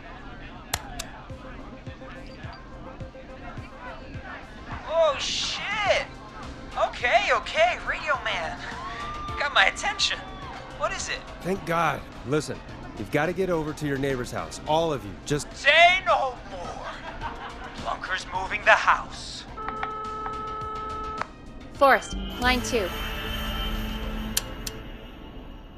hello. You're live on 189.16, The Scream. Forrest, it's the killer. He's at the door. Grace. Oh my God, it's you, isn't it? God, I didn't talk, I promise. Whoa! The party has arrived! Oh, thank God. He's gone and... Oh, is that you, Radio Man? Don't worry, we brought the beer. Good times are here.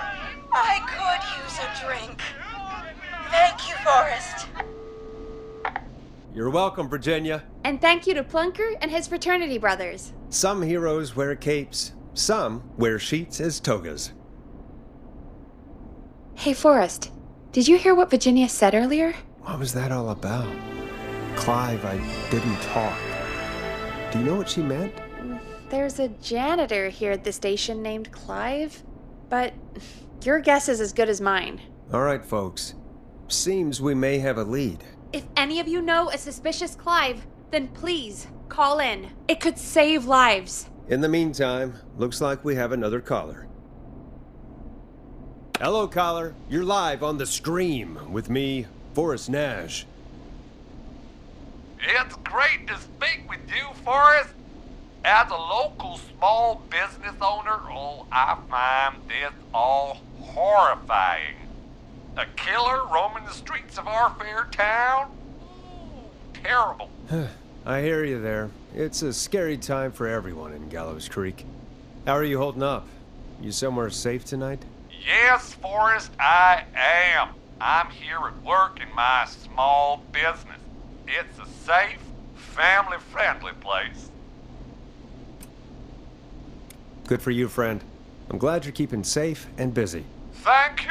I'm really living the American dream. Kid in my business. You must really, really love your work. Oh, I do. My small business really is my whole world.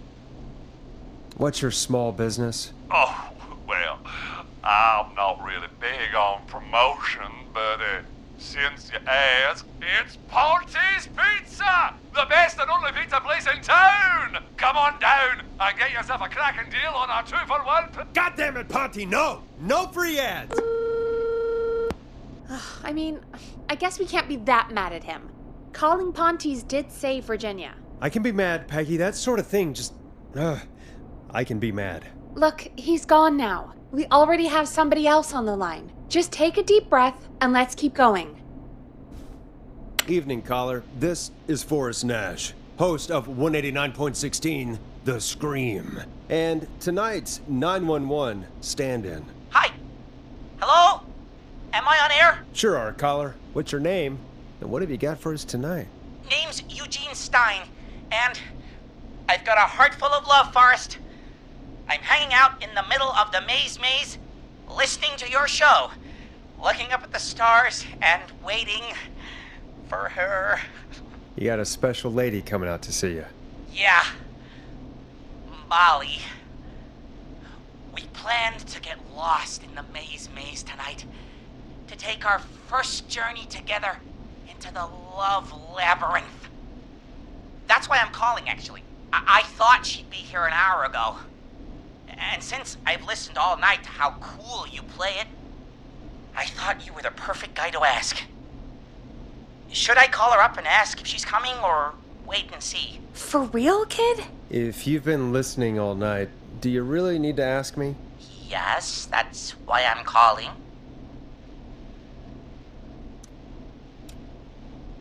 Eugene, you really need to go home to your parents. My parents are dead, actually. But, Oh, jeez. yeah, I guess it's not the night. Hang on. I hear some rustling. I guess guess she came after all. Molly! I'm in the middle! It'll take a little while to get here, but, thanks again, Forrest. It's been good talking. Wait a second. Molly can't whistle. No, this is supposed to be the best night of my life! Not the worst. Stay calm, Eugene. We'll get you out of this. Carm! I'm about to die a virgin! Listen, Eugene. Breathe, hide, and call back in a minute. We'll get you out. I'll do it for Molly. But please, hurry. Well, listeners, while Peggy and I deliberate, here's a track for all you lovers out there.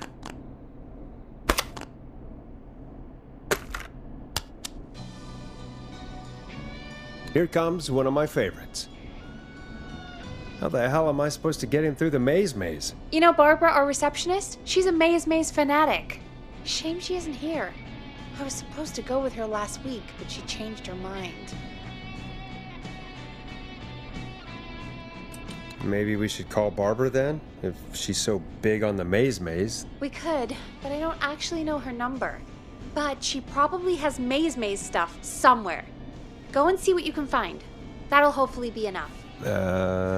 Which one is Barbara again? Barbara! You know, Barbara! Forrest, I've seen you speak to her. Help me out, Peggy. She's the receptionist. Sits at reception, never does any work because she's talking to Brad all day. Ring any bells? Right, yeah. Sorry, I guess it's just the stress of... No excuses. Just go and find something to help us.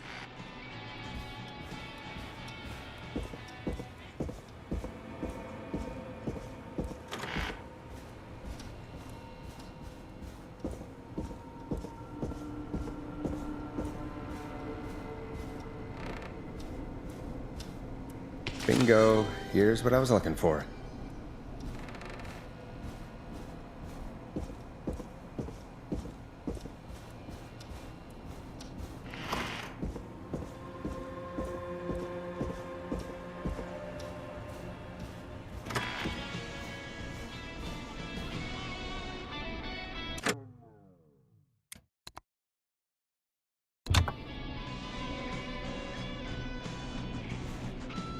Any luck? Yeah, I found a map for the maze in the trash. Why was it in the trash? Never mind. It doesn't matter right now. That's a question for Barbara later. Eugene called while you were away. He's on line 1. Okay, Forrest. Shut the music off. Welcome back to 189.16, The Scream. I hope you lovers like that track. And I hope we can help our lover in the maze. Eugene, you're back on air. I'm lost, Forrest. I just ran and I don't know where I am. I'm at a crossroad, facing a tractor statue. There are hay bales painted gold on my right.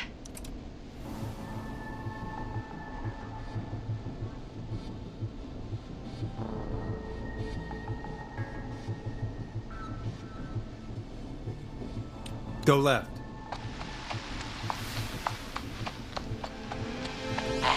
Okay. I went left, then tried a right. I have a pig statue in front of me and a creepy rocking horse on my left. Go backwards. Oh, God. Why didn't I just invite her over? I'm at a crossroads. There's a pitchfork statue up ahead. Which way? Go left.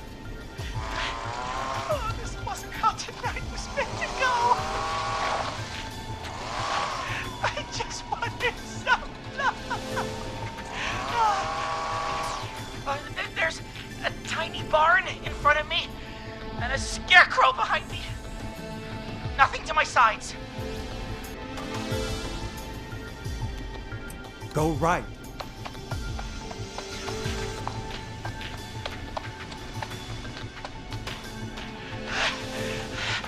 I can't run. much more. I just passed a cordon silo. Didn't see anything else.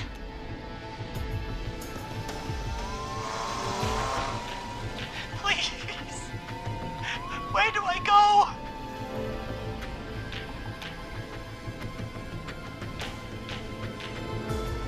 Go right.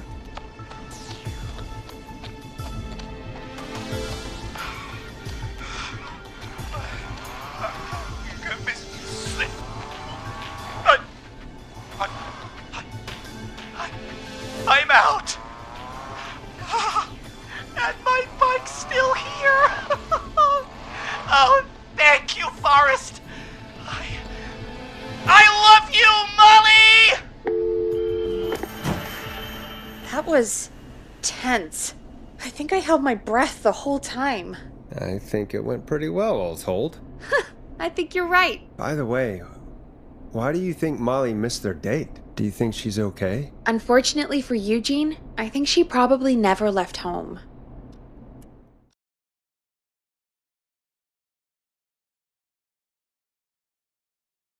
Thank you for calling in, Mr. Walton. We'll make sure to add the town librarian to our list of suspicious Clives. Remember, report a Clive to stay alive. Next caller is up, Forrest, so take it away. Caller, you're through to Forrest Nash on 189.16, The Scream. Hey, wonderful show tonight, Forrest. Well, that's kind of you to say. Thank you. What's your name, caller? You can call me Dawn. Could you play my tune, Forrest? Your tune. Sure. Long Ride Home. That old song. Sure. We got it. I think I played it the other day. Thanks. It'll be good to hear it again. All right, folks. Coming up is that old classic. Forrest, I don't think you're gonna find that song. What do you mean? I played it a few nights ago. I know, but, we don't have it anymore. What are you talking about? I threw it away. You threw it in the trash? No, I threw it out the window earlier today. And why did you throw it out the window earlier today? Brad was annoying me all afternoon. He played it on repeat because he knows I don't like it. So I grabbed it and threw it right out of one of the office windows. Not my finest hour, but I can only take so much. All right. So, what do we do instead then? Let's just play a different song. We've got more important things to think about anyway. Gotcha. Okay, folks. Here comes some unrequested music. Sorry about that, Dawn. Maybe try again tomorrow night. Sorry. Enjoy this classic by Smooth. It's their hit song, The Word.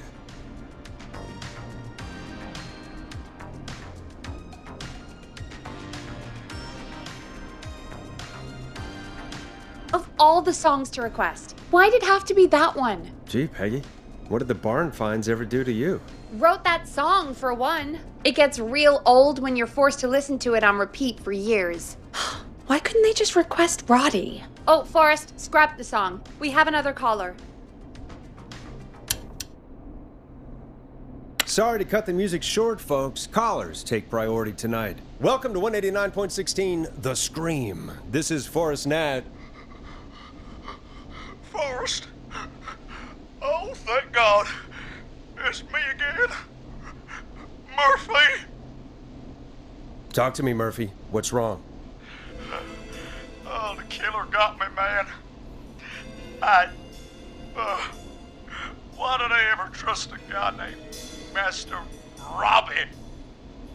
I warned you not to. Hindsight is 20/20, okay? Forrest, we need to do something. Goddamn piece of... You came to the Gallows Waste Disposal Plant. Beat on me, man. Carry me inside and lock me in a dumpster. I got a flashlight, but... Oh, goddamn. I smell smoke. I think he started a fire. Hold on, Murphy. We'll call for help right now. You gotta hurry, man. I need someone here now or I'm gonna die. Peggy, get the fire department on the line. On it. All right. Now just... Come on, pick up. Hi. Yes, I'd like to report a fire over at the Gallows Waste Disposal Plant. It's an emergency. What do you mean it's not operational? Why is there no backup vehicle? Oh, god damn it! Forrest, that evil son of a bitch slashed the tires on the town's only fire engine. They can't do anything. But I have a few friends who live nearby. Maybe one of them can save Murphy. Where do they live? My friend Alex lives on the corner of Haddonfield and Romero Street, and Catherine lives on the west end of Myers Lane. And there's Jericho on the east end of Myers Lane. But he's old. Really old. Okay, I'll check the map, see who would be best to do this. All right, Forrest, who should I call? Who can help Murphy? Call Catherine. All right, give me a second.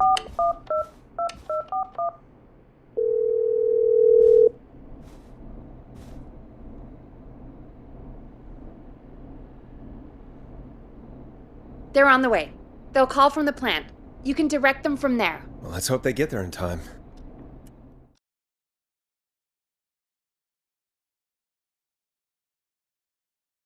Call coming in.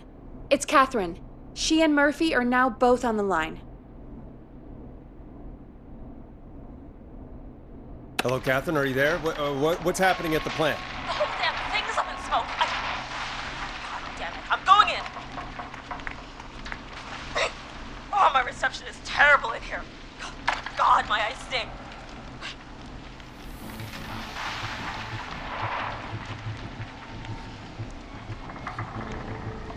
Murphy, can you see anything at all?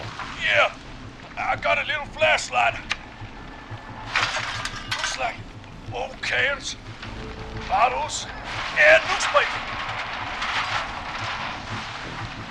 What does it say on the newspaper? It's, the Henderson headline. What was that? My reception is terrible in here. Please, Forrest, tell me where to go. Go to recycling. Recycling. Got it. Come on, Catherine. Shit. The plant's messed up again. I can go shredding or crushing. Which way? Murphy, do you know what part of the plant you're in? I'm in a dumpster, man. What do you want from me? Do you hear anything, Murphy? I hear my heart about to pound out of my chest. Put the receiver up to the lid. Good enough.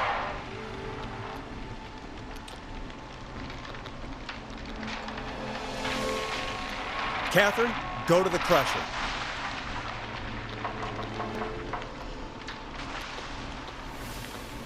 Okay, it's super loud. We're almost out of time.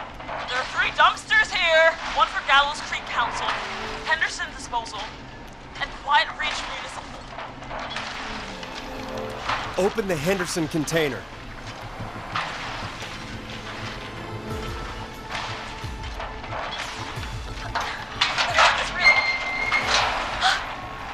I found him! Thank God. Let's hold ass. It's coming down! Oh, shit!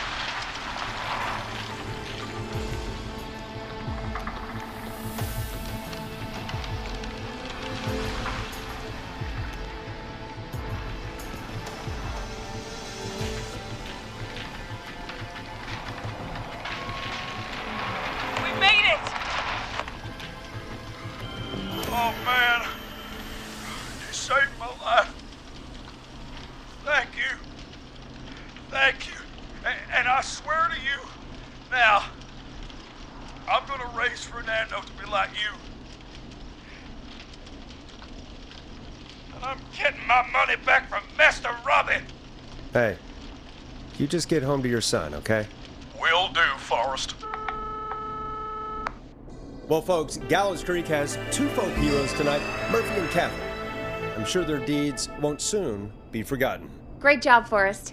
No time to celebrate, though. We got a caller. You know what to do. All right, folks. Another of our good citizens is on the line. Let's see what they have to say. 9.16, The Scream, with me, your host, Forrest Nash. Forrest, Teddy Gallows Jr. here. I just want to say that my thoughts and prayers are with my Gallows Creek neighbors during this awful time. Oh, it's mayoral candidate and scion of the town founders, Mr. Gallows. Are you in danger? We need to be a town of law and order. We need cops who have the tools and funding they need to keep us safe. Okay, Teddy. I know you're an outsider to our little town here, Forrest. But you're really stepping up to bat for us all tonight. I just want to say thank you for taking a swing for Gallows Creek. Jackass.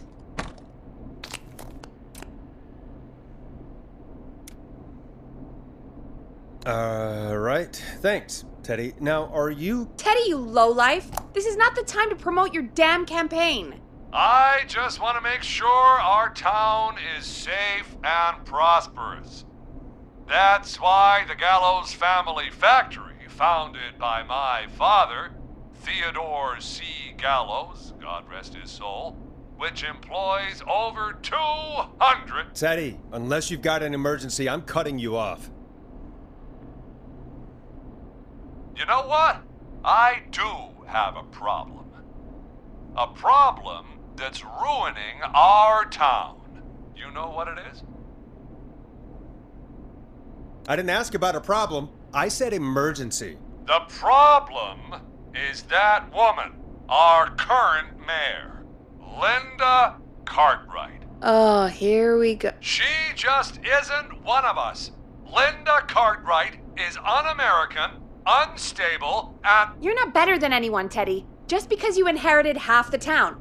Your producer sounds a little unstable, too. Don't you dare speak to me that way. Cut him off, Peggy. I can guarantee this kind of thing will not happen when I take office. The moral decay of... And that's enough of Teddy Gallows Jr. for one lifetime. I always feel disgusting after hearing him talk. Just play an ad, Forrest. I need a minute. We'll be right back after these messages.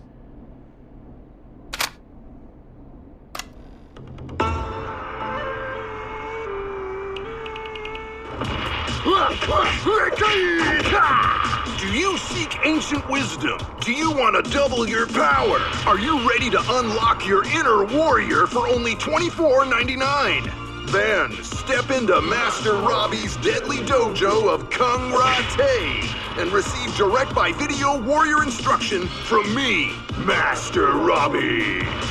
You will learn the 4 qualities of an ultimate conqueror. The power of the alligator, the discipline of the tarantula, the speed of the tuna, the poise of the scorpion, and the wisdom of the bullfrog. Using classified techniques, I'll unlock your inner chi after only 5 30-minute video sessions. Ultimate power and wisdom can be yours now for the low price of only $24.99. Just call 555-7861-USA to take your first step to becoming a champion.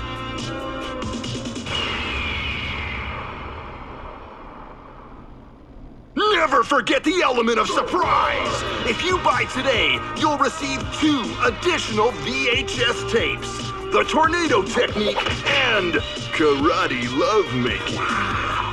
Call today! Jesus, you know, after what happened with Murphy, I think... Yeah, we should take that out of rotation. Kind of a shame, though. It is pretty fun. Yeah, I bet karate lovemaking sure is something. Is Forrest Nash at a loss for words? Let's just get to the show.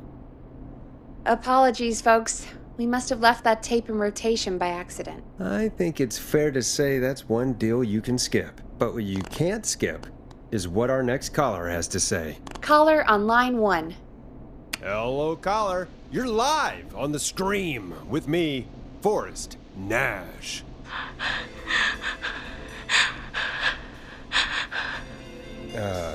Hello? Caller. Who is this? I need the police. I'm Forrest Nash. I'm standing in for 911 tonight. What's wrong? There's a guy hunting me and my friends. I think he's killed some of them already. That's him. He's just outside. I can see him from up here. God damn it. She's just a kid. Where are you? Are you somewhere safe? Oh my god. Oh my god. Stay with me, kid. Focus. I can't do this. Yes, you can. Focus. Tell me, what's your name?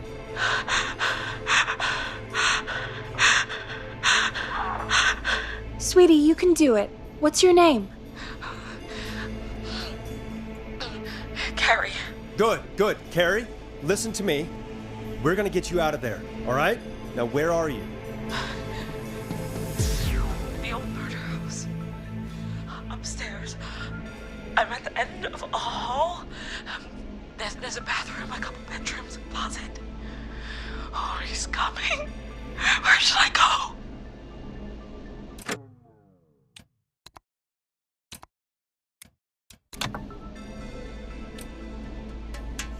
Go to the closet.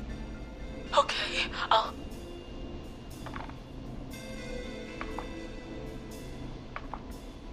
He's here.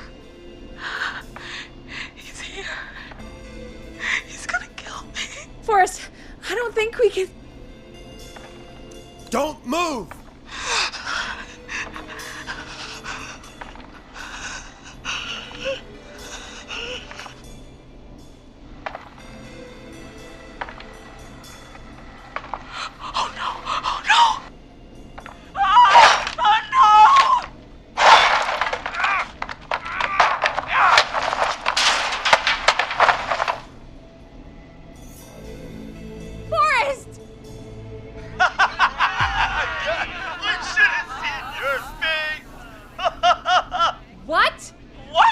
What? Are you kidding me? Okay, what the hell is going on here? Oh, who's on the phone, Carrie? The cops? It's just a joke, jeez. Wait, isn't that... Jimmy, that wasn't funny, you sicko! Of course I called the cops, but some guy just answered instead. What guy? Forrest Nash. What the hell are you all doing? It's prank night, old man. We're just having fun. That's the kid! The kid who called in earlier pretending to be the whistling man. That's it. I'm out of here.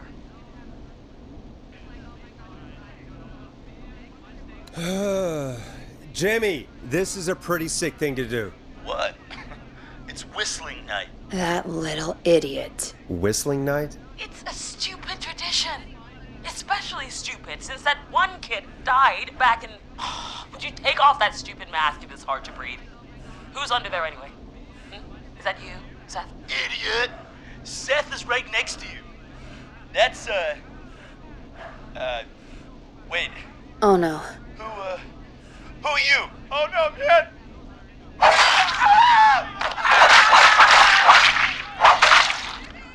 Everyone, get inside!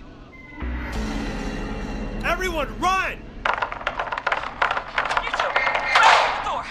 Scott, Heather, you barricade the back. As long as he's out there and we're in here, we're safe, right? You bought time, but not much. Forrest, we have to... Heather, I already called the cops. Forrest picked up. He's the best we're gonna get. Who is with you, Carrie? My friend, we drove out to the old murder house and... of course! The van! Who's got the keys? Jimmy had them. Jimmy.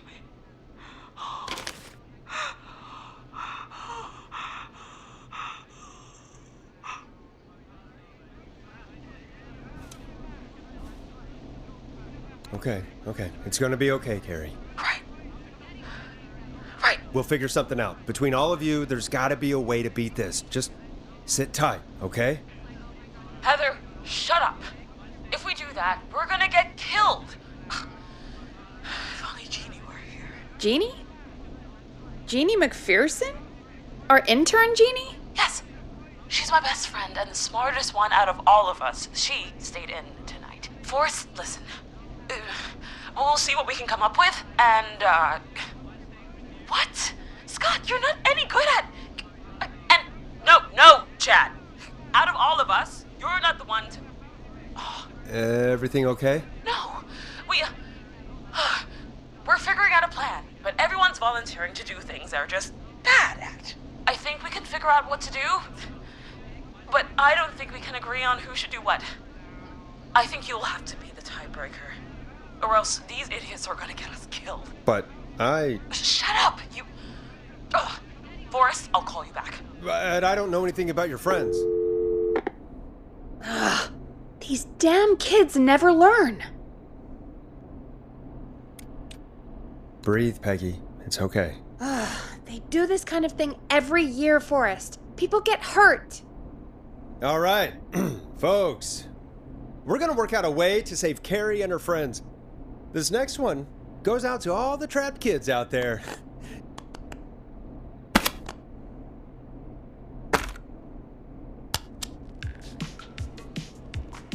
It's funky, it's groovy, it's Stab in the Twilight by Knife and Easy. Peggy, you mentioned something about their friend working here? An intern? Yeah, Jeannie. Seems a nice enough girl, but a bit head in the clouds, you know? Not sure why we took on an intern. We really didn't have the office space for one. Poor thing got tucked away in a dark corner somewhere downstairs, I heard. All right, I'll go see if I can find her desk. Hopefully she has something we can use.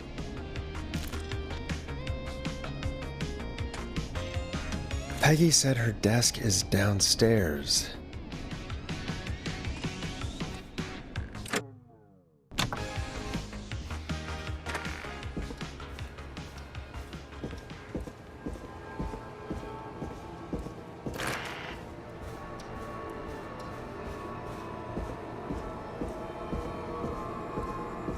Jeez, they really tucked Jeannie away.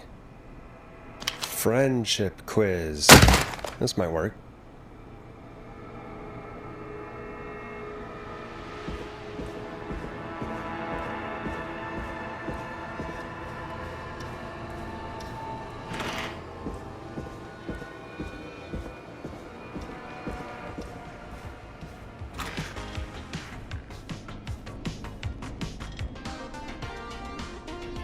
Hey, you find anything that'll help us out? Yeah, I found a friendship quiz with all these kids on it. If you think that'll help, then good enough. Carrie's on line 1, whenever you're ready. This is Forrest Nash back again with an unlucky caller on this unlucky night. Carrie, are you there? Yes, we've got a plan, but we can't agree on who should do what. You want me to be the tiebreaker? Exactly. I'm ready. What's the first step? Okay, first things first, we'll need a spotter, someone who can keep an eye on the killer. We'll need someone on the roof. It's gonna be a hard climb. We're deciding between Heather, Kyle, and Hot David. Heather's got this. Yes, Heather, he picked you. Now please, stop talking about all your cheerleading trophies. Part 2, the Whistling Man padlocked the gate back to the road. Before we drive out of here, we need someone to pick the lock. Seth, Jennifer, and Scott all want to do it. Jennifer. Jesus, Jennifer, you carry a bump key? Why didn't you say so earlier? Anyway, that brings us to part 3, getting the van keys. I'll volunteer for this. I don't know Jimmy as well as you guys, so it'll probably be easier that way. Then is part 4. This is a very detailed plan. I'm impressed. Yeah, it's weirdly easier to think when you're about to die. You're doing great. What's the next part? Part 4, we need someone to lead the Whistling Man away. We need a fast runner. For this one, we're trying to decide between... Who was it again? Hot David, Cynthia, and Scott. Hot David. Yeah, you do spend a lot of time running shirtless. You got this, Hot David. Sweet. Okay, let's recap. We get the eyes on the roof. A runner distracts the killer while we grab the van keys and pick the lock on the gate. Now the tricky part, the getaway. Ooh, what's the plan there? Well, we can't all outrun the Whistling Man, but he thinks we're just a bunch of stupid teens. So, Let's use that against him. Part 5. We trick the killer into a trap. Someone can pretend to be injured. Who would make the most believable bait? Who you got? We got Lisa, Tammy, and Cynthia. Lisa. Whoa. You're right, Lisa. Having to smile at rude customers is perfect practice. That should take care of the killer. And then it's time to get out of here. Finally, part 6. We need someone who can drive us through the woods and back to Gallows Creek alive. Who's our getaway driver? Should it be... Who have we got? Chad, Scott, Cynthia, whatever. Forrest, you know what to do. Chad. Oh, perfect. Your go-karting experience will be great, Chad. Thanks, Forrest. We'll just take a few seconds for ourselves, and then it's go time. Sounds good. Talk to you in a sec. Good luck, Carrie. That actually sounded like a pretty good plan. Impressive as hell, right? Damn straight.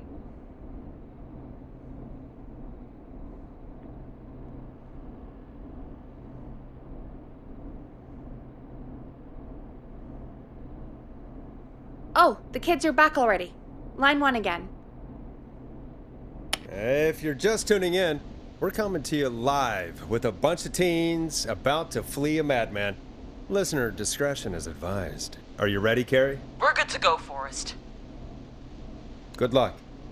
And Godspeed. You got this. Here we go, everyone.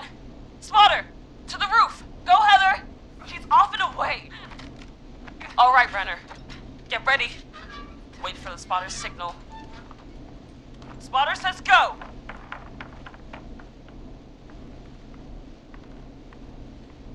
He took the bait. Lockpicker, go. I'll get the keys off Jimmy.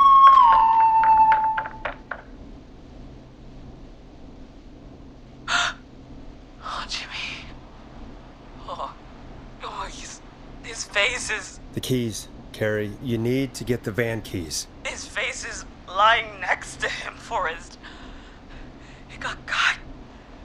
Oh, God. Just, focus. Breathe. Right. The van keys. Got him. It's... Jennifer got the gate unlocked. And Hot David should be back any second. Perfect. It's working. I can't believe it's actually working. You're doing great. Focus. You got this. We got this. Next step, trap the killer. All right. Bait. Get into position. Everybody else, hide.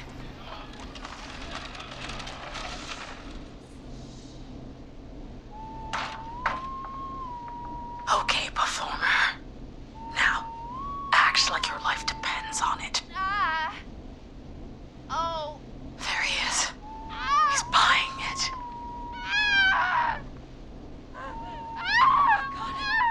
Now! Push the bookshelf over!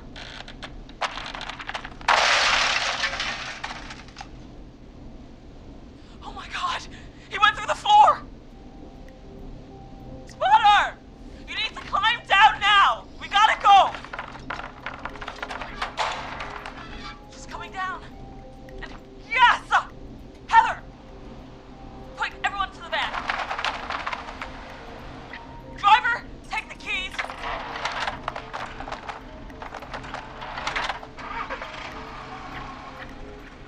The damn gate swung shut.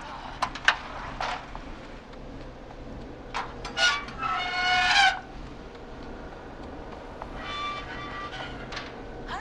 What? It won't stay open. I'll hold it. You drive through. Carrie! What was that? It's a whistling man. Drive! Now!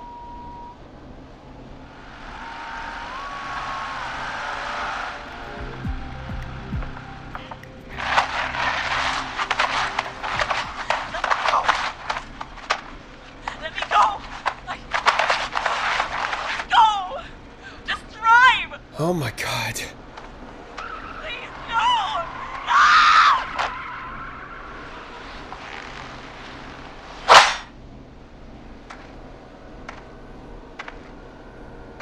Carrie?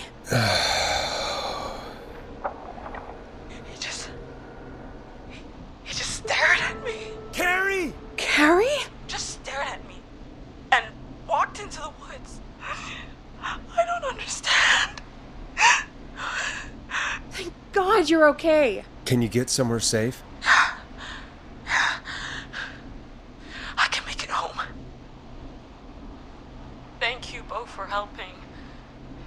If you hadn't, It was your plan, Carrie, and it was a great plan. It was really all you, Carrie. Still, I need to get home. Breathe, Carrie. You're okay now. I'll call you when I'm somewhere safe. Talk to you then. Folks, that was a lot.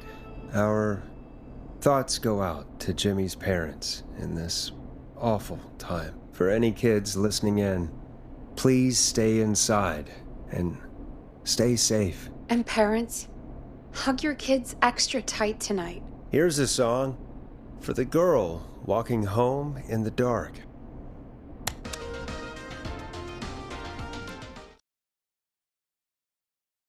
Hey, we had a call come in.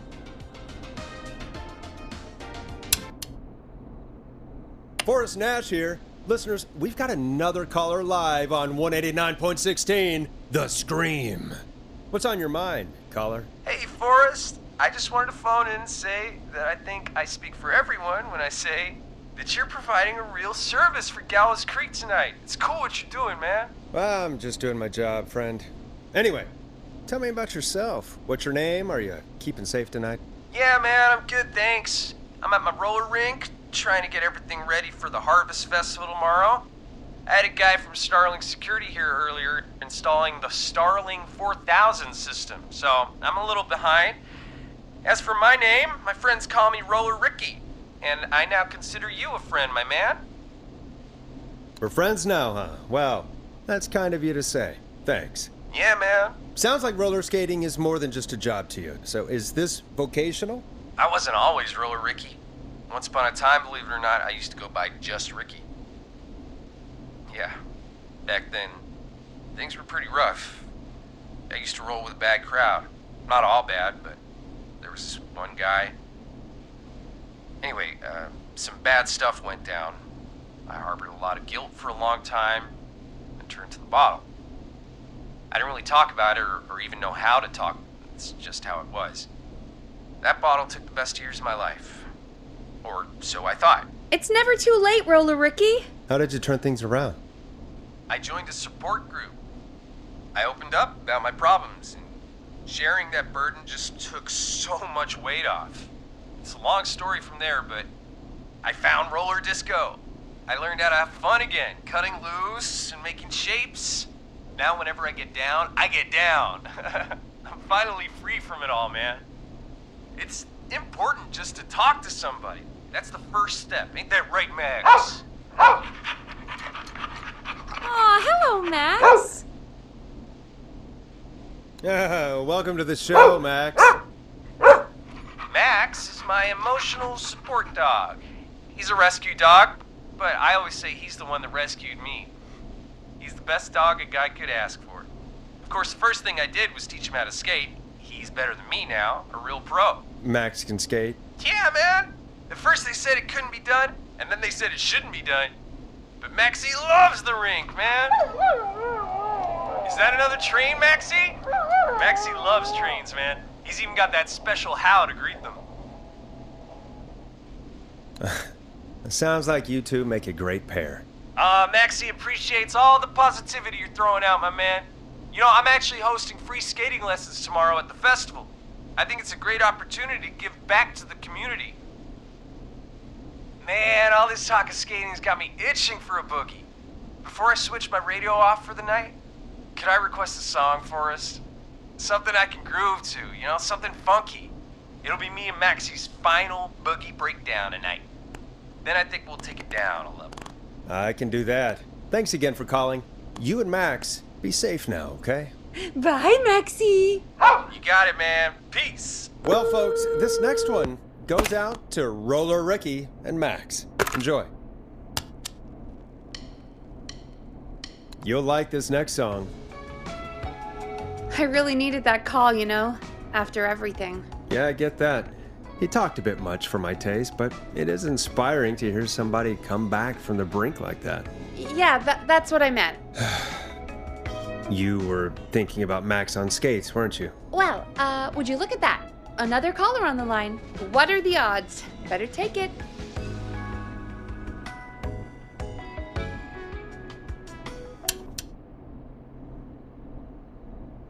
Welcome back to 189.16, The Scream. This is Forrest Nash. How are you tonight, caller? I'm doing okay. I made it home safe. Gary! Hey, I just wanted to thank you for doing what you could earlier. You know, even though not everybody made it, and, I don't know. Hey, it's okay. You were so brave earlier. You're safe now. I wanted to ask you why he didn't... Why am I... Why what, Carrie? Why did he spare me? After what he did, why let me go?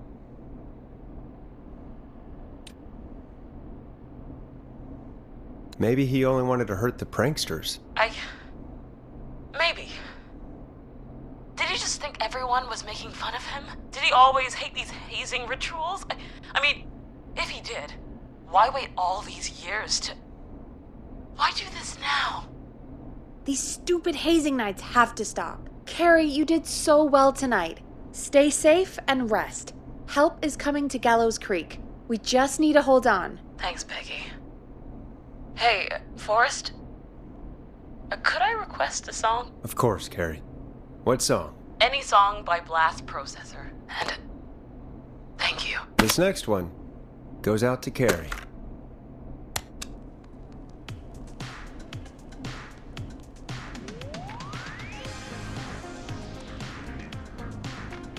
You know, what Carrie just said has really got me thinking. About what? The whistling man left her alone. Why? There must be a reason. When it comes to masked whistling killers, I don't think a reason is a key part of their process. Well, it's something to consider. I need to take a break. If you want to stretch your legs, now's the time. Just hit the Peggy button when you want to get back on air. Let's get going, Peggy. Alrighty, we could run another segment or... Scratch that, Forrest. We have a caller. You're through to 189.16, The Scream. What's your emergency? Hello again, Forrest. Oh, that call with the teens was awful, those poor kids. Still, I'm glad the girl didn't get hurt. Thanks for your concern. Are you in trouble?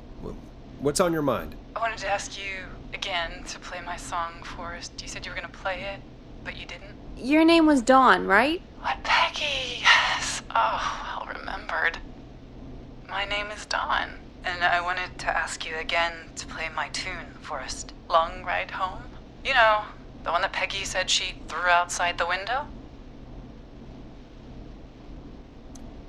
But we don't have that song. As you just said, Peggy threw it out the window. But, Forrest, you do have it. It's just outside the window. There's a serial killer on the loose.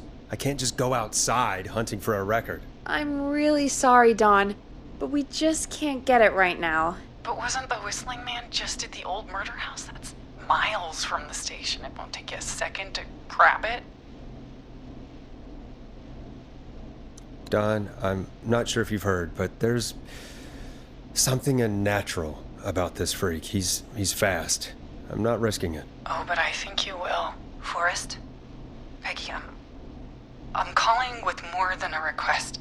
I know something. I think I know who's gonna be next. What? Are you serious? Play my song, Forrest, and you'll find out. Well, folks, here's some music for you while I think things over.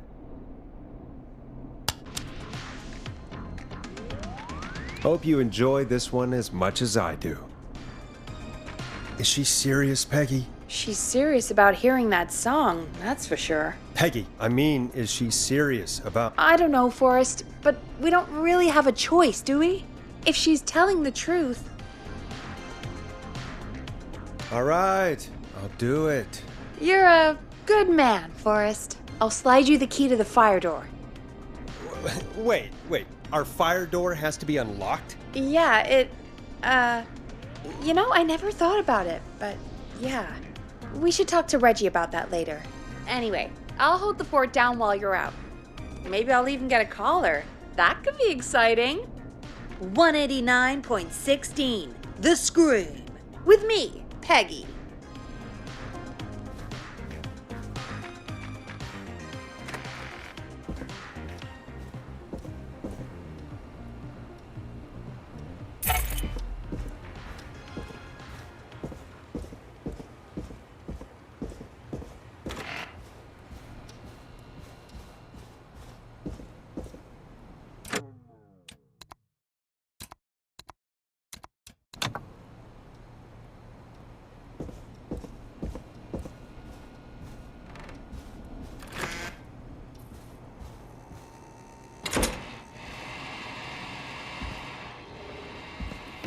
You know, I hope she'll be happy when I'm brutally murdered by the Whistling Man.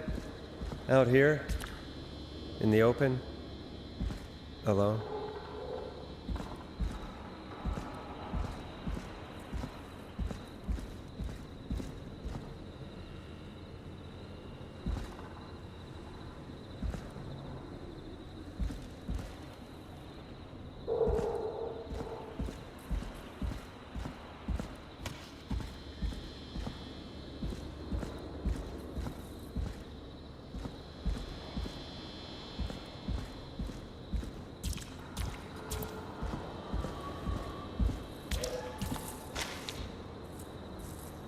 Here it is. Long ride home.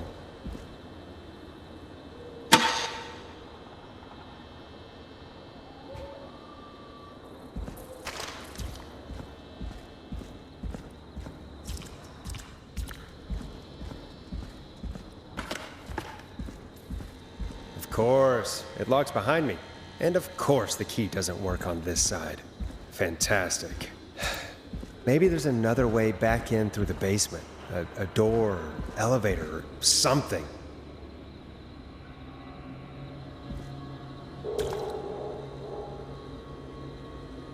And that's broken too. Only the best for K-Fam. Let's see if I can fix this. Looks like a power issue. I should check the fuse box.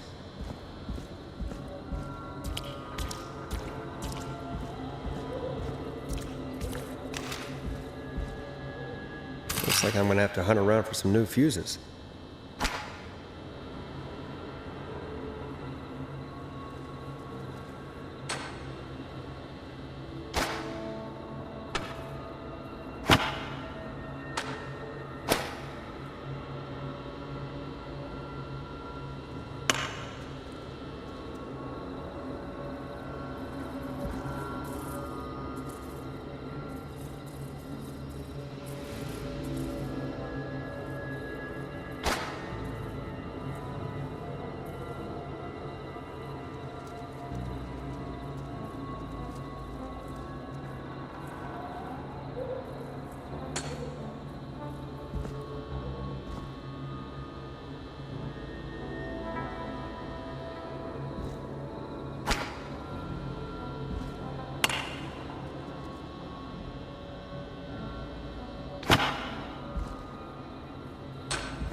Bingo!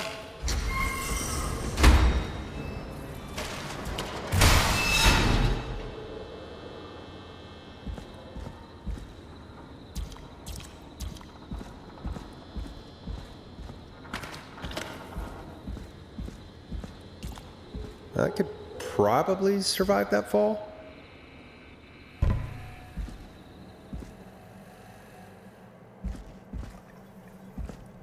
Looks like the janitor's closet.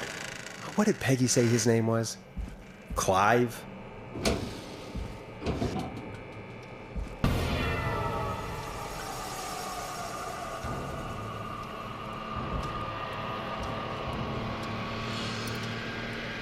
Huh. There's a key. I'll just take that. Might be important. What the hell? Peggy is not gonna believe this.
I wonder how the show's going.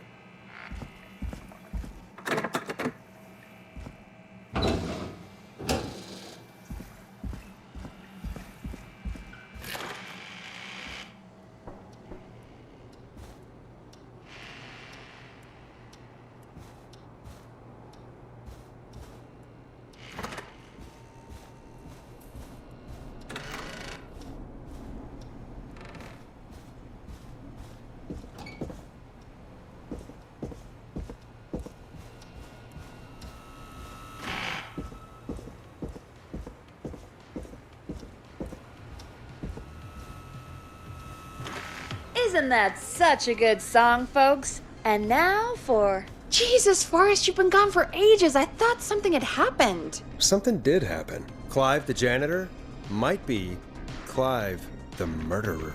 What? I'll start from the beginning. The fire door locked behind me.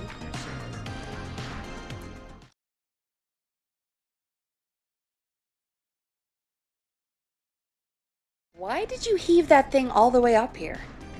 Because the basement's creepy as hell and I don't like standing around down there. Fair.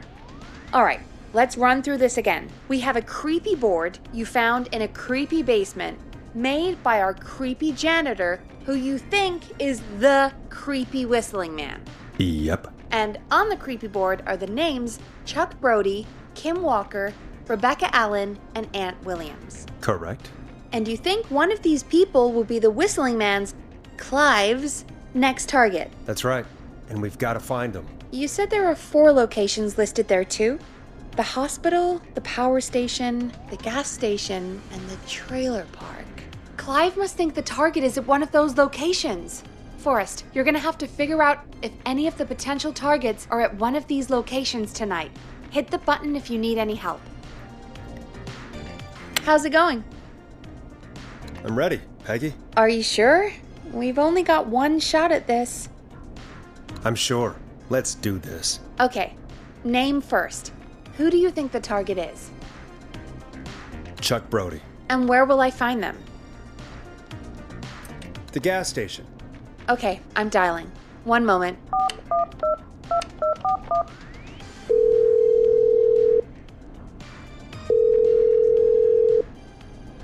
Hello? Chuck Brody! Listen, I know this sounds crazy, but we have reason to believe the Whistling Man is coming for you. You need to get yourself and everyone else out right now. The Whistling Man? Who the hell are you? Who is this? This is Forrest Nash. Listen, the Whistling Man's back. We found a list with your name on it, and... Oh, God. It's today. The year I finally let myself forget. Forget? Forget what? Forget. No, man. I gotta get out of here.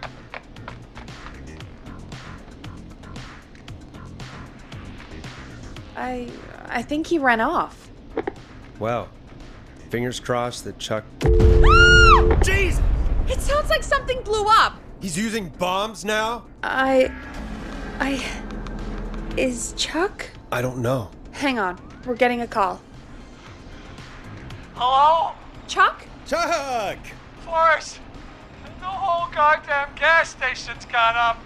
Is anyone hurt? I don't think so. I got everyone to follow me out. The town's only ambulance was blown to hell, though. Yeah, damn it, that fireball threw me. I've got to get to the hospital. I'm not feeling great. Forrest, man, I can't thank you enough, but yeah, I gotta go. Wait, Damn it, we lost him. What was that about today? Oh, Forrest, the call board is lighting up. Get us into some music while I deal with this. Here's some music while we regroup here on KFAM 189.16, The Scream.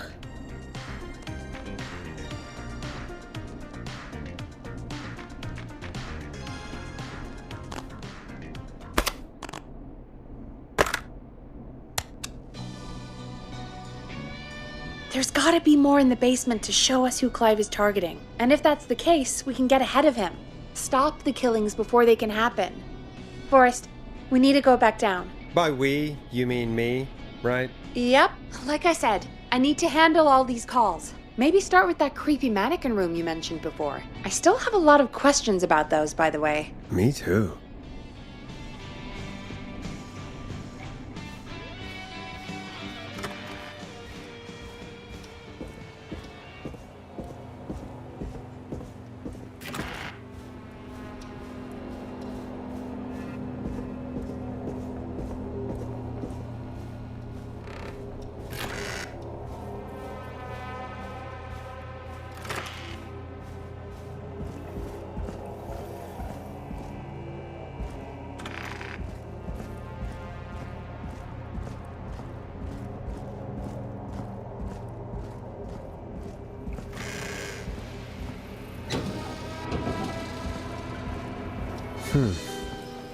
A key? Was this always here? I must have missed it when I brought everything upstairs.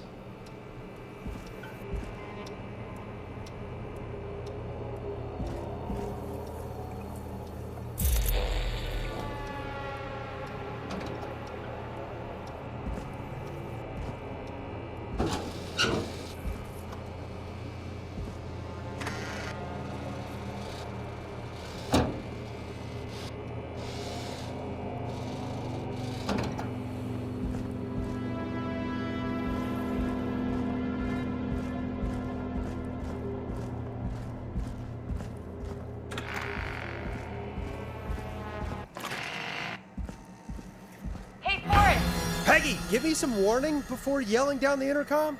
Sorry. Buzz the intercom when you find something and want to discuss it.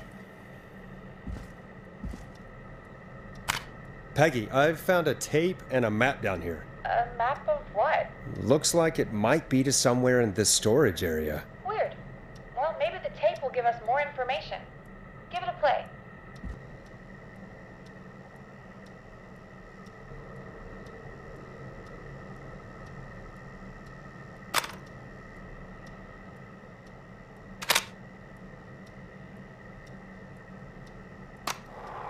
George Barrow, 1968. That's when this all began for me. Follow the maps. Find the tapes. I'll be waiting. Wait, George Barrow? We all heard that he drowned after a night out drinking. Was it actually Clive? Has Clive I really been the whistling man for that long? He says I need to follow the maps and find the tapes. I guess that's what this map is about. I think we need to see what else is hidden down here. Be careful, Forrest. Keep looking. Buzz the intercom when you found something.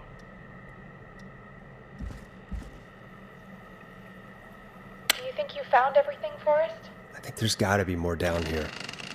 I need to find all the tapes. So, how much did Clive hide down there? Well, if there are more tapes, then there must be more maps to follow, right? That seems to be the case. All right then. Buzz the intercom when you find something and want to discuss it.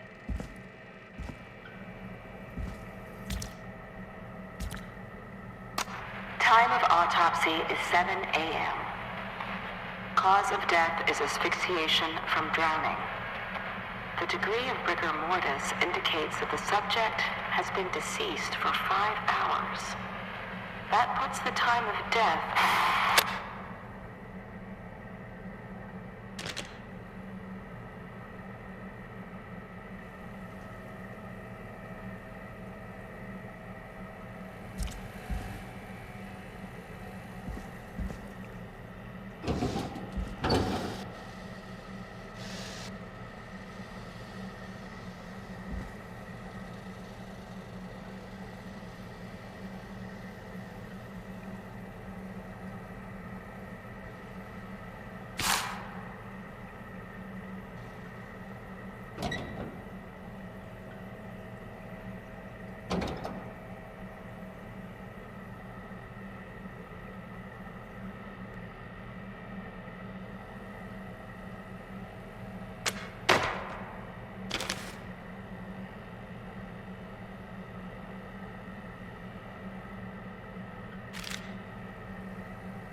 Small lacerations to arms, legs, and face, typically obtained by running through foliage. Severe blistering to the feet, as though the deceased had been running without stopping.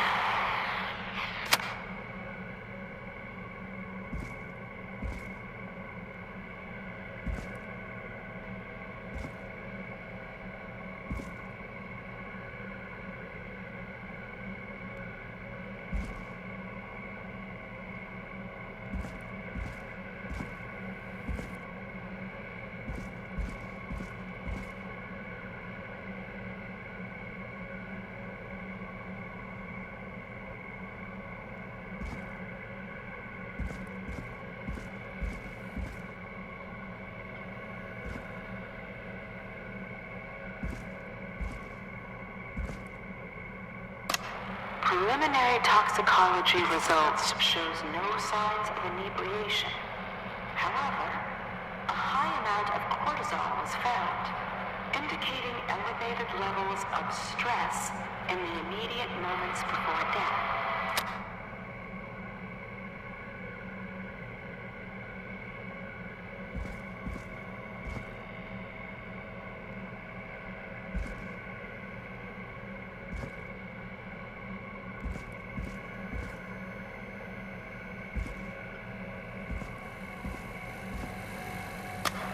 Additionally, there appears to be a post-mortem injury to the arm. It looks like it was trapped in a car door. Additionally, there appears to be a post-mortem injury to the arm. It looks like it was trapped in a car door.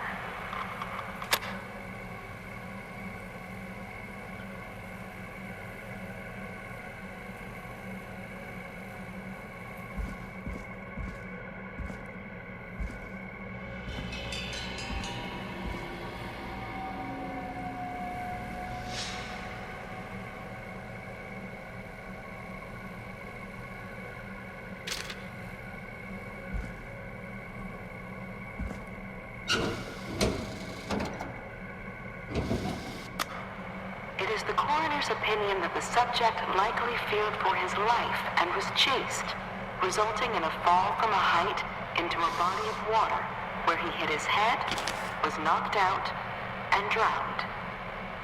Following that, he was moved. Dr. Sullivan, we need to have a talk. That recording. Shut it off. Now this has to be important.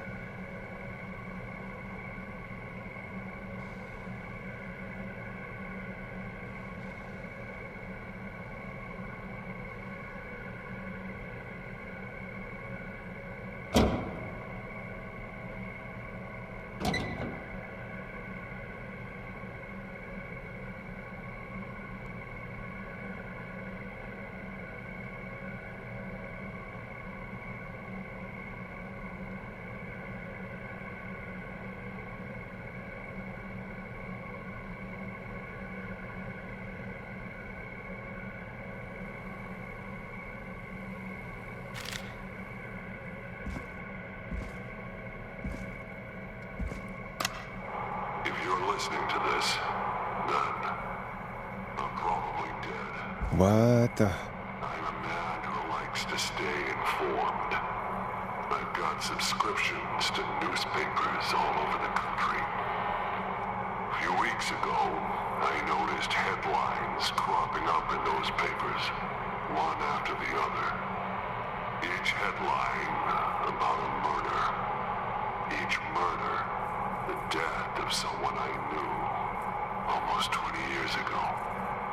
And each one drawing closer to Gallows Creek.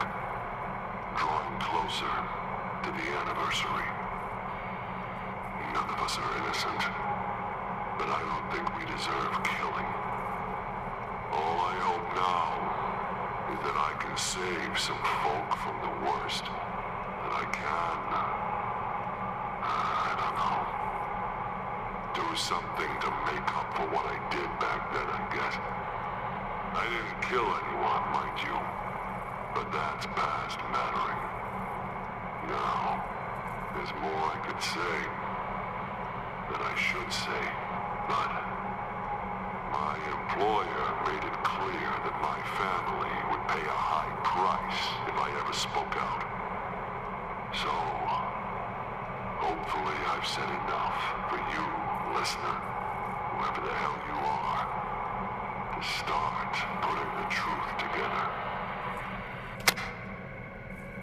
What the hell? Peggy is not gonna believe this. Ooh, a new vinyl for my collection.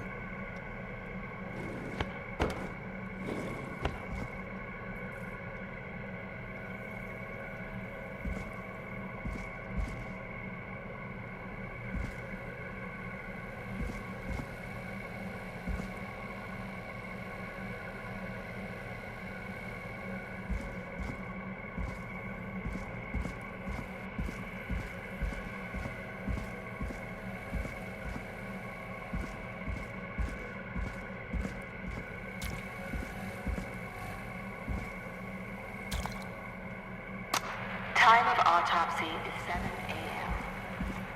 Cause of death is asphyxiation from drowning.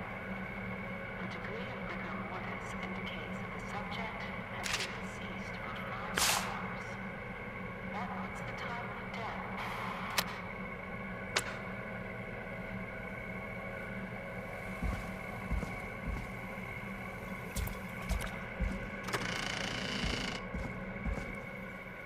What have you found, Forrest? It's an autopsy tape. Doesn't say for who, but I think it must be for George. Poor George. He was so young. Something's bugging me, Peggy. What do you mean? I swear I recognize the voice of the woman talking on the tape. I just can't place it. Seriously? Do you think you've met her before? I don't know. I mean, I just got here recently. I don't know. Found another tape. It talks more about how George died. What did it say? It sounds like he was running for his life. Sprinting through trees and bushes, getting cut up all over. What would drive someone to do that? I'm not sure yet. There's also a tape about a toxicology report. There were no signs of drinking or that he was on anything. What? But everyone said he went swimming drunk and drowned. It was in the newspaper and everything. I found a written autopsy report. What does it say? According to that, it's just like you said at the start. George drowned after getting drunk. Said he liked to fight, too. But that contradicts the tape. I know. And I think I know why. There's a note with the report that says, "I'm sorry I made you do this, Virginia." If it was on the autopsy report, then Virginia must be our coroner. Wait, the caller from earlier, when we had to call the takeout restaurants, wasn't her name Virginia? We need to call her back once we finish down here. It looks like she might know something about what's going on. I found a tape that introduces a new detail to the story. Post-mortem injury. Apparently, his arm got caught in a car door. A car door? Yeah, after he died. How do you suppose they can tell? How can they tell? I'm a radio producer, not a coroner. In another tape, the coroner comes to the same conclusion as I did. George was running from something. Maybe an animal? Maybe, but then there's this next bit, where the coroner thinks he was moved post-death. Moved the body? How weird. At the end of the tape, someone burst in and demanded Virginia stop recording. I think it was Clive. This is starting to make sense now. This is a conspiracy to cover up what happened to George. I think I found Clive's last recording. I think Clive might be gone. Gone? I found a confession. Not for any killings, but for playing a part in covering up George's death. He left this behind in case he died. He hoped someone would find it. Do you think the Whistling Man already got him? Possibly. We've had a lot of callers tonight, but maybe not every victim made it to the phone, you know? We don't know how many there really are. Christ, Forrest, that's dark. I know, but Clive said he had read about other murders in other towns, and that the murders were all folks who knew about the incident. And the killings were getting closer to Gallows Creek. He said he wanted to do something good for once. The board in his office. He wasn't tracking people down to kill them. He was tracking them down to save them. Ugh, why didn't he just come out with all of this? He said his employer threatened his family if he spoke out about any of it. His employer? The one who orchestrated the cover-up? Oh, Clive. I'm sorry for thinking you'd killed all those people. Do you think you found everything? I think so. Forrest, what's going on here? Someone wanted that boy's death to seem like an accident, and they hired Clive to make it look that way. Come back upstairs when you're ready. We need to figure out our next step.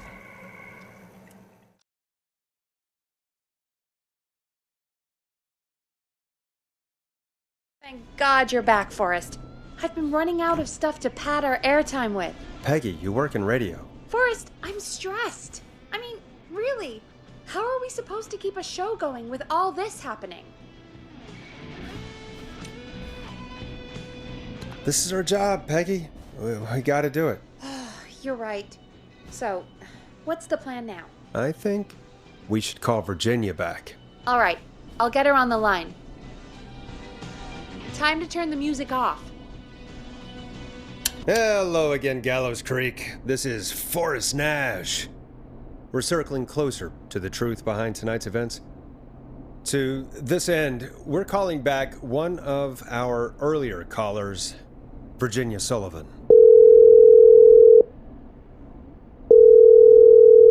Fretman Plunker here? Who's this? Is it you? Goose? Plunker, hey, it's the Radio Man, Forrest Nash. Radio Man? What's up? Solving mysteries, saving lives. The huge. Right on. Plunker, what are you doing at Virginia's house? She asked if we could stay to keep an eye out for that whistling turd. So we're hanging out, bro. Well, that's big of you, Plunker. Oh, it's nothing. Can I speak to Virginia? Sure thing, Radio Man. I'll just go get her. Who is this? Hey, Virginia, it's Forrest. I'm glad you're still okay. Oh, Forrest. Sorry, I'm still jumpy. Sorry to hear that, but listen, hey, we need to talk. What about? We're calling because we think you can help us understand why this is happening tonight. Me? What would I know? Does the name Clive mean anything to you? Clive? No. I don't know that name.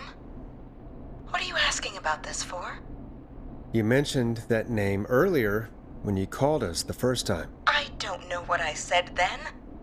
I was petrified, Forrest. Clive's the janitor at our station, and we know you spoke to him in the past. Forrest, please. You don't know what you're doing. He'll come for me. Virginia, it's okay. Clive won't be coming after you. We think Clive's dead. Dead? But isn't he? He's the whistling man, Forrest. Why are you so certain Clive's the whistling man? Because all those years ago, It's okay, Virginia. He's gone. We found evidence to suggest well... And we found your autopsy reports for George Barrow. How? I saw him destroy them. Well, he didn't. I don't know if he kept them or made copies or what, but we found them. And we know it's related to what's happening tonight, which is why we called you. Why did you write a false report? All right.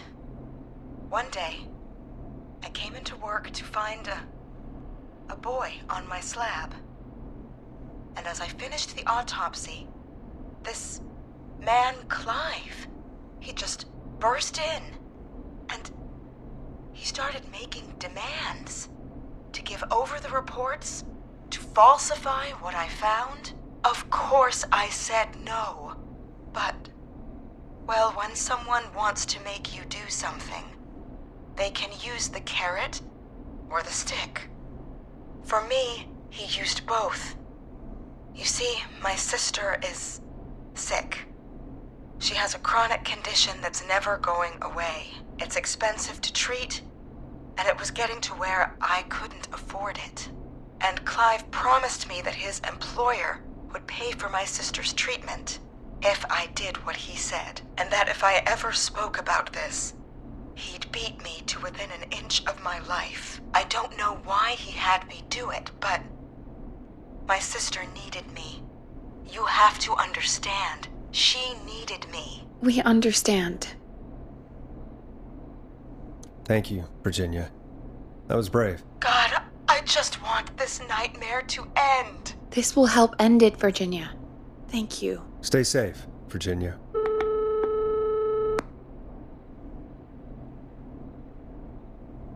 So, Virginia's tied up in all of this. Clive threatened her to keep quiet about George's death. But for who? Why cover up these details?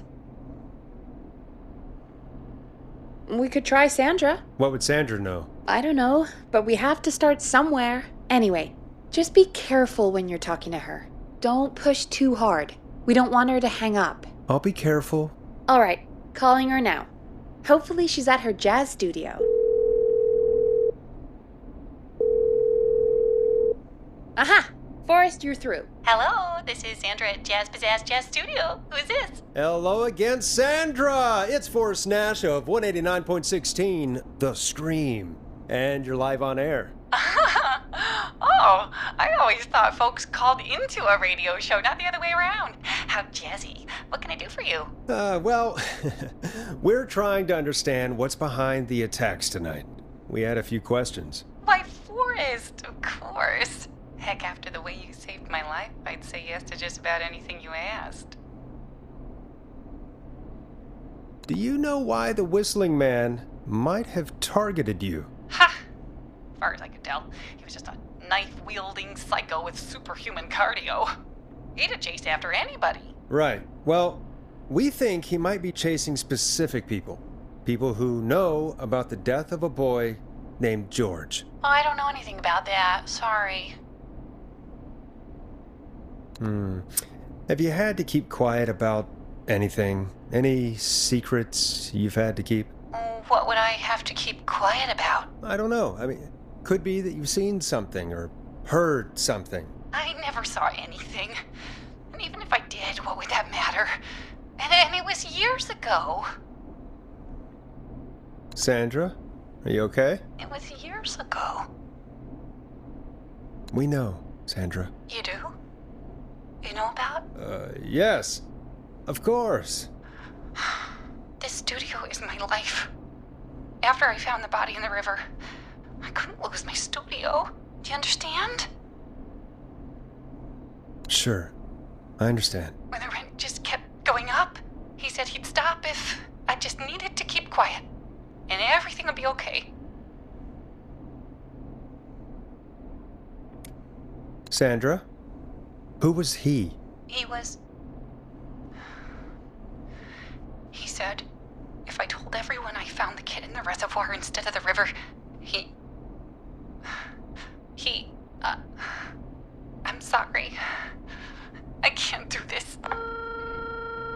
And she's gone. I don't think that could have gone any better. You truly did great, Forrest. Well, folks, if anyone out there has any thoughts on what's going on tonight, please call in. That's good timing. We've got a call waiting just this second. Welcome to 189.16 The Scream, with me, your host, Forrest Nash. Hi, Forrest. I know this is really out of the blue with everything happening tonight, but I wondered if you could send this special birthday message to my uncle.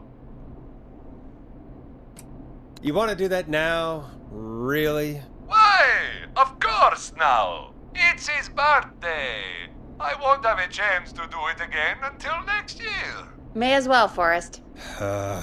Fine. What's his name? Thank you, Forrest. He's my Uncle Ronnie.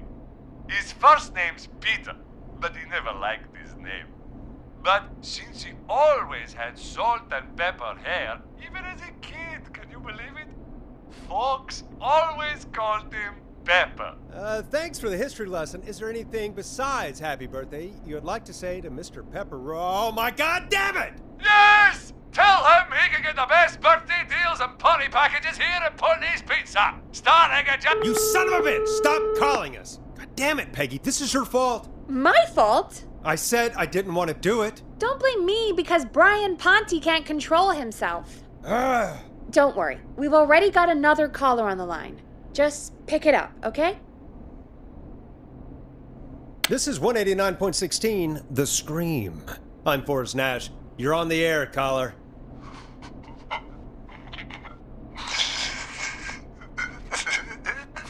Caller.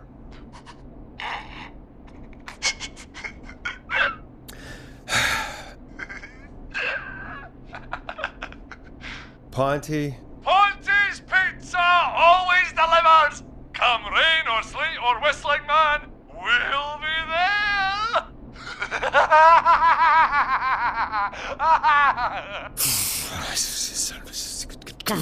Forrest? Forrest?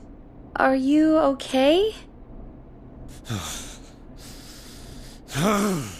Forrest? I hope the whistling man gets in with his own pizza slicer.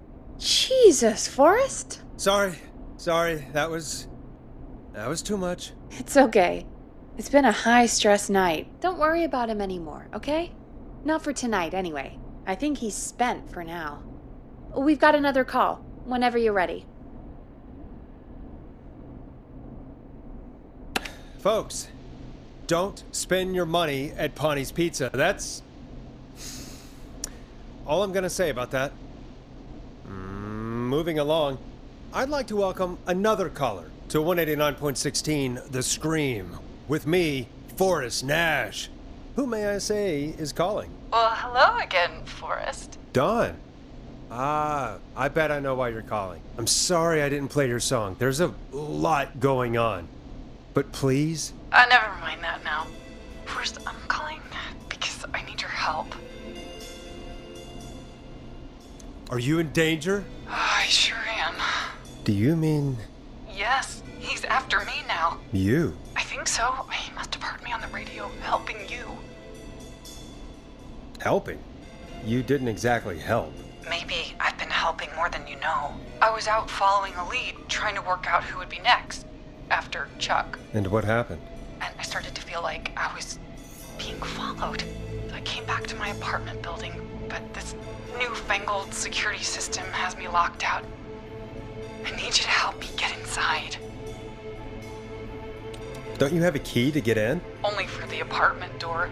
The front gate requires an entry code. The future is electronic, I guess.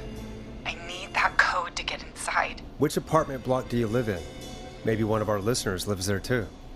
It's the New Woodside apartment building between the town hall and the trailer park, but I doubt any of your listeners live there. I don't have many neighbors. Sounds like a prime piece of real estate. The sound really carries at night. Shit.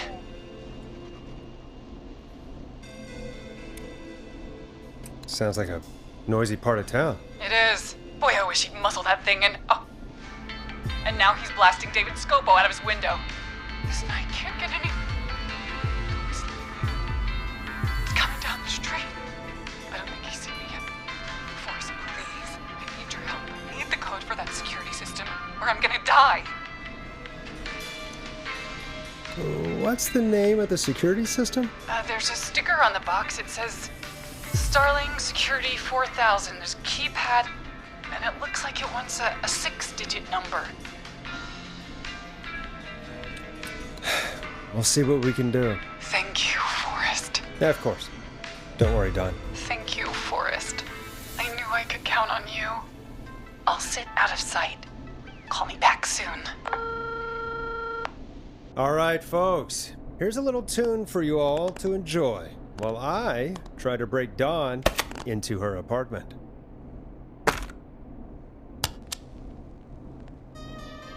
Coming up for your listening pleasure, it's Caged Tiger with their single, One Last Goodbye. You were pretty quiet there, Peggy. Forrest, was it just me, or was there something... Yeah, it wasn't just you. Something was weird about that. Yeah. Well, tell you what, we have a Starling 4000 or whatever here at KFAM. Clive bought one for the station. Maybe we can find something to help. Well, I'm not sure who, but to help someone.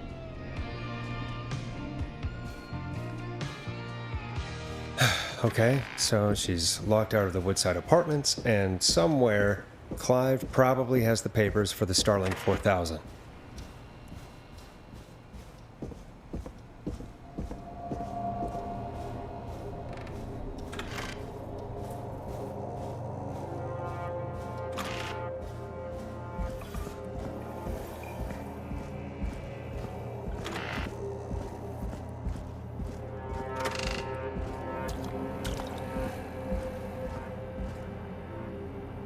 Starling 4000 user manual.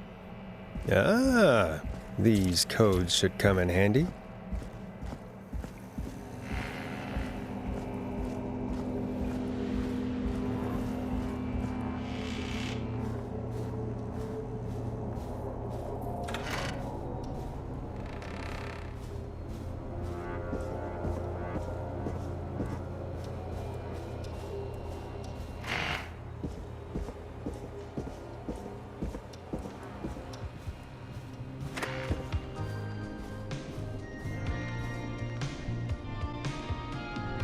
Welcome back, Forrest. Find anything? The Starling 4000 security manual. It's got a bunch of codes. Good. And did you find anything else? Nothing, except the manual. All right. Well, I'll get Dom back on the line then, Forrest. I'll let you take it from here. Thanks, Peggy. When you're ready, shut the music off. Line 1, whenever you're ready. Don, are you there? This is Forrest Nash from 189.16, The Scream. Oh, thank God you're back. I'm so afraid. What's the code to the gate?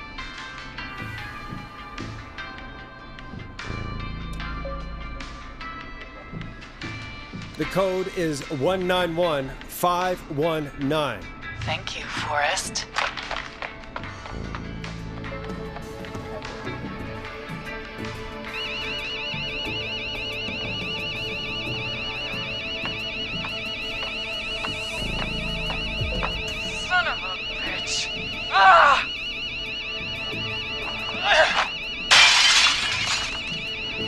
Is she?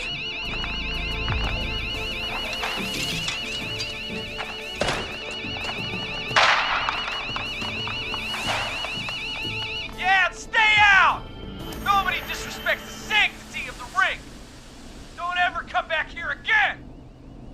I'm calling the cops! Thank God.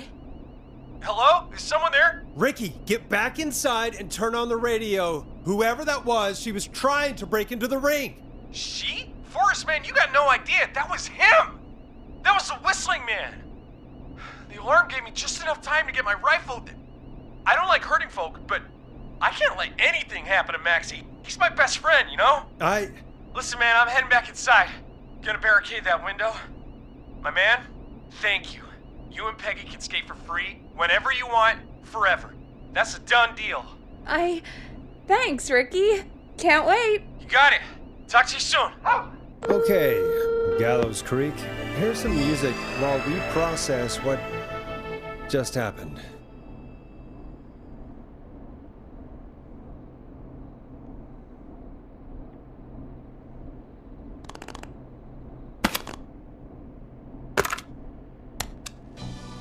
So, the Whistling Man is a woman? I had my suspicions. Yeah, sure, Forrest. You just never mentioned it. She called up. You spoke to her multiple times.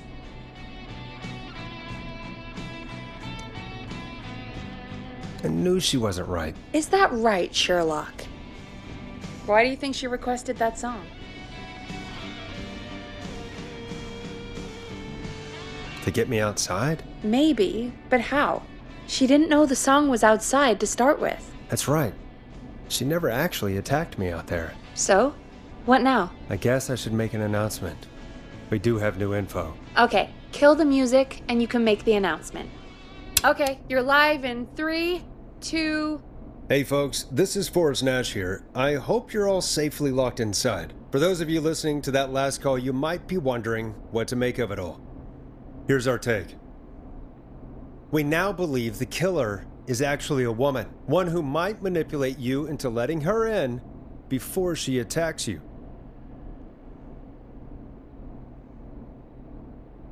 We're neighbors. Look out for each other and stay safe.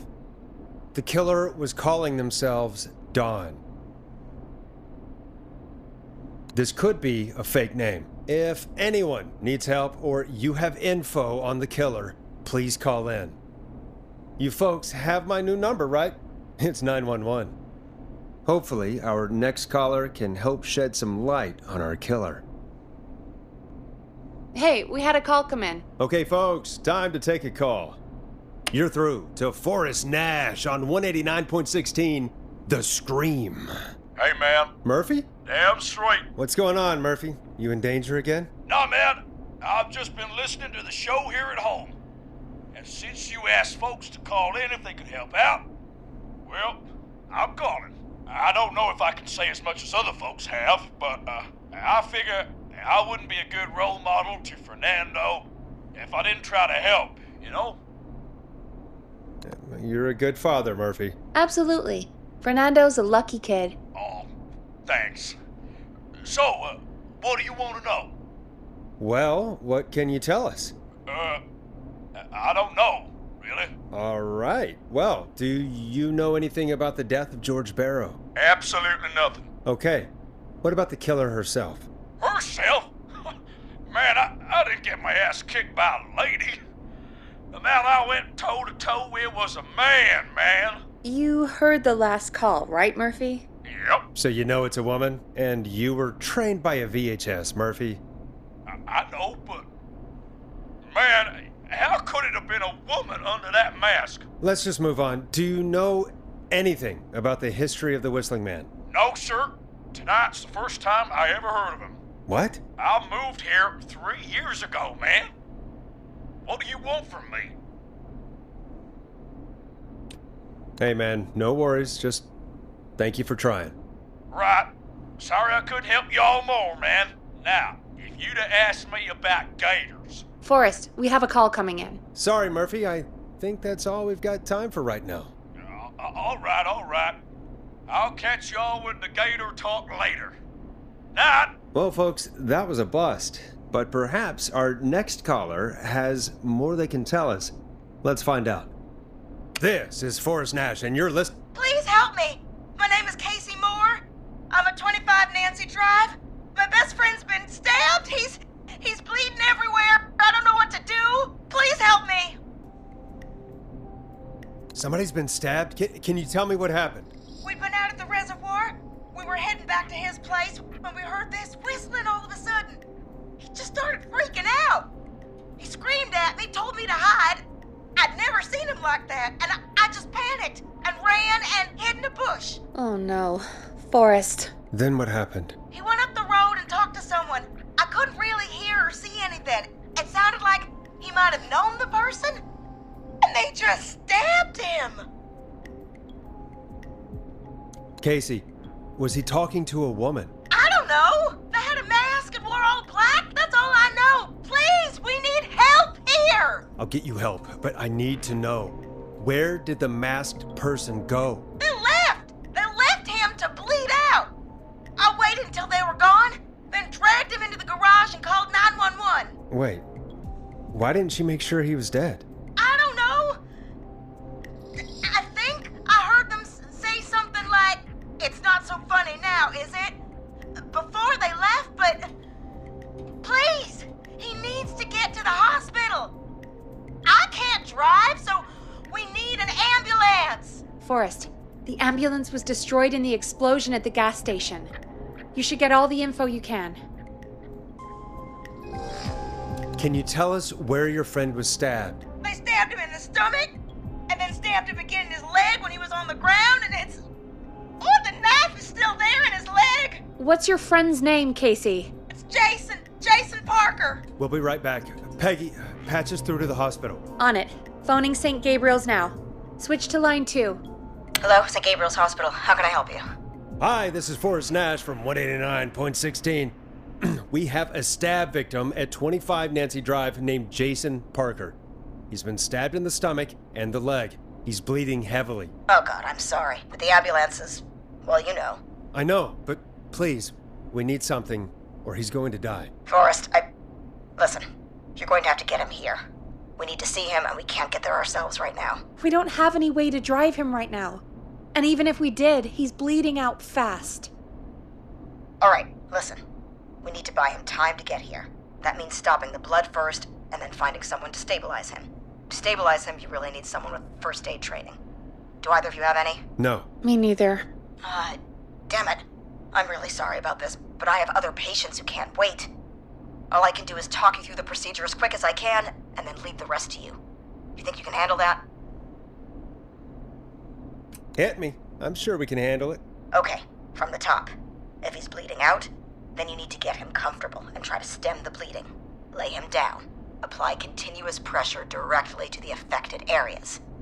When the bleeding slows, get a clean cloth of some kind and hold it over the wounds. Get them comfortable.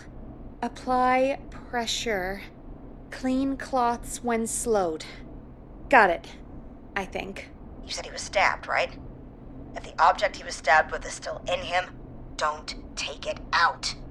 It's stopping the worst of the bleeding right now. If anything, you should secure it so it stays where it is. I wouldn't have thought of that. It makes sense, though. God, that was a lot of info.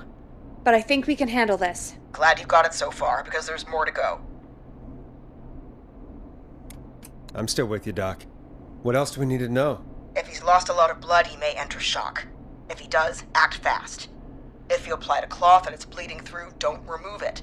Just apply another on top of it. If it's safe, elevate his legs to get blood circulating to his vital organs. Try to keep him warm. Get him to rest and reassure him. We need the patient to stay calm.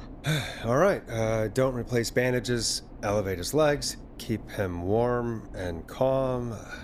This is a lot. I'm really sorry. That's as much as I can give you right now. Try to stop the bleeding. Find someone to get him stabilized and get him here as quick as you can. Good luck.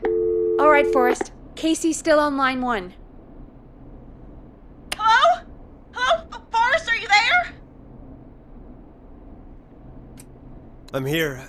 How is Jason doing? Badly. He's still bleeding. I need help.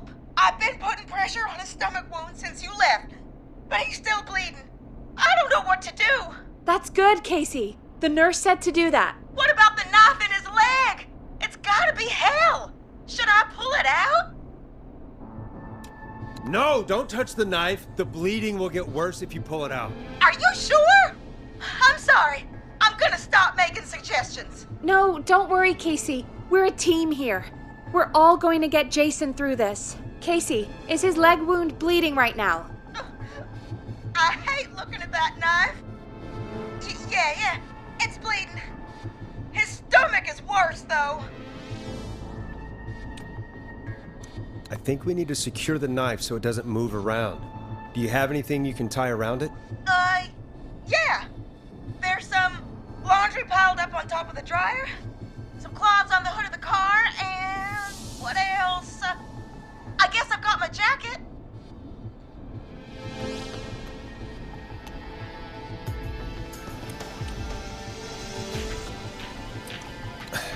Look in the laundry for something like a towel or a shirt. Hold that over the wound. Okay.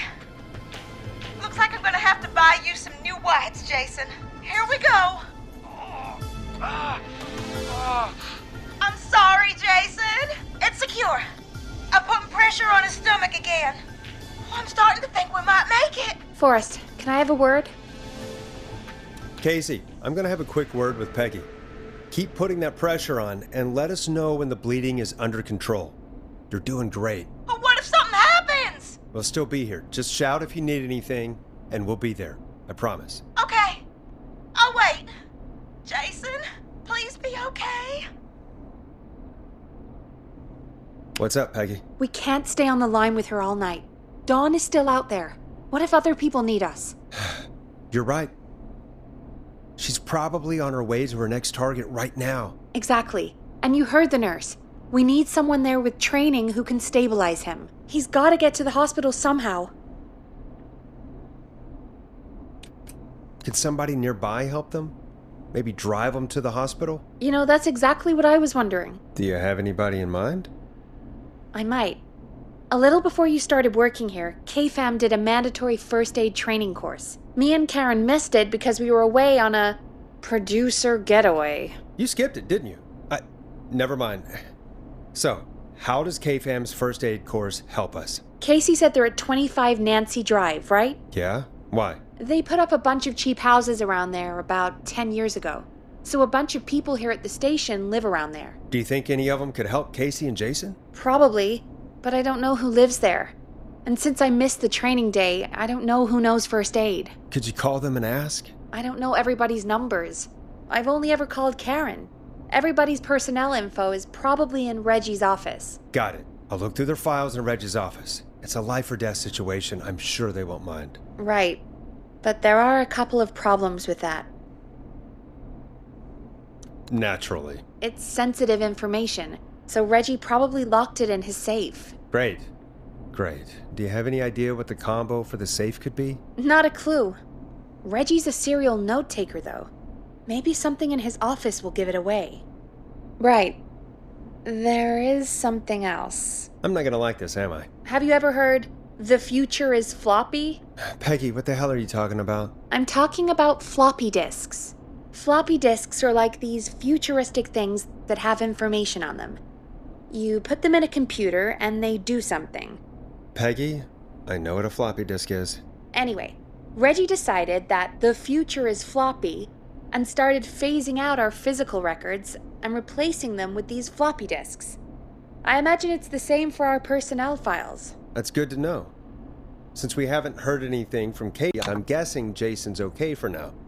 I'll check out Reggie's office and see what I can find. You'll need a key for that. I'll just slide it under my door now. Thanks, Peggy. I'll just have to look around.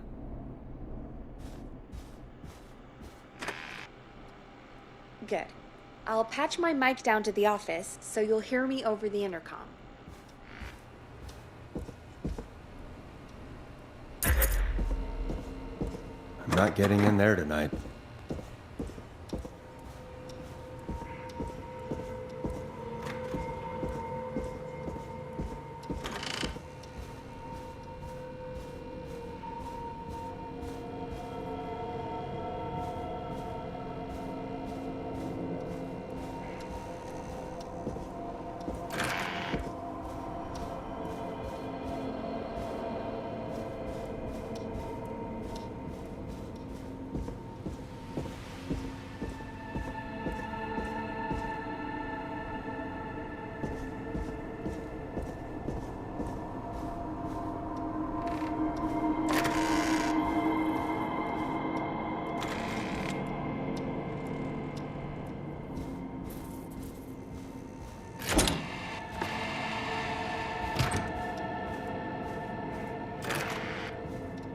Looks like I need a 4-digit code.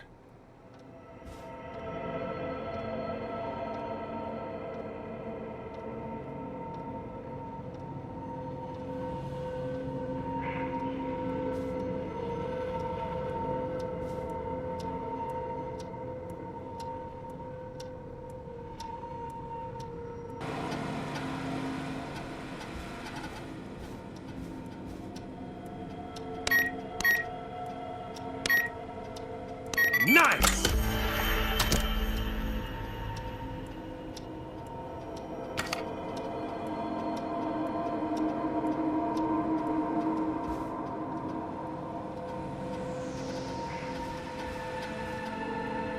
I'm in, Peggy. I found the floppy disks. Just put it in the slot, right?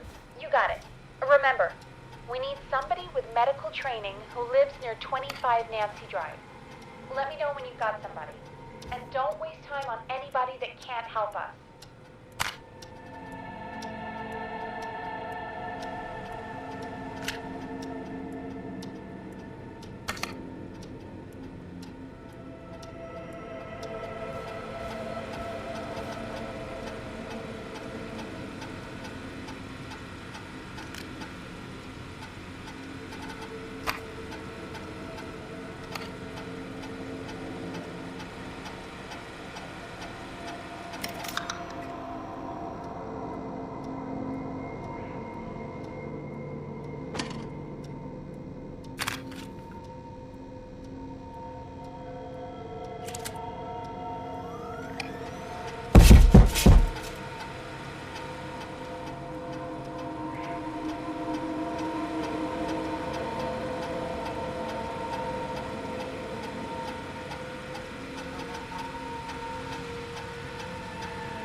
Hey, Peggy, you there? Yeah, I'm here. Did you find what we need?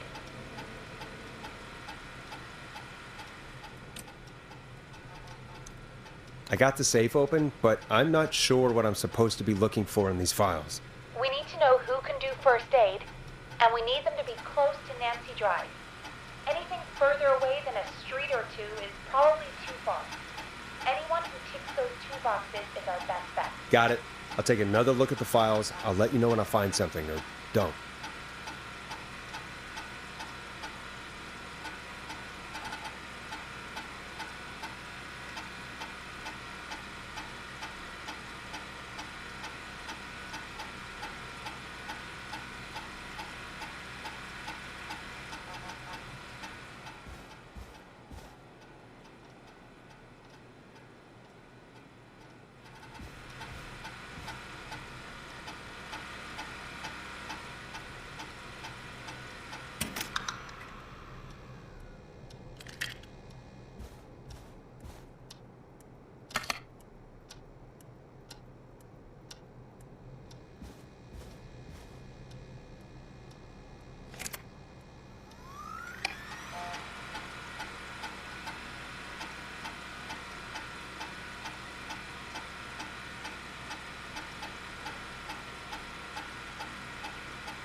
Hey, Peggy, you there? Yeah, I'm here.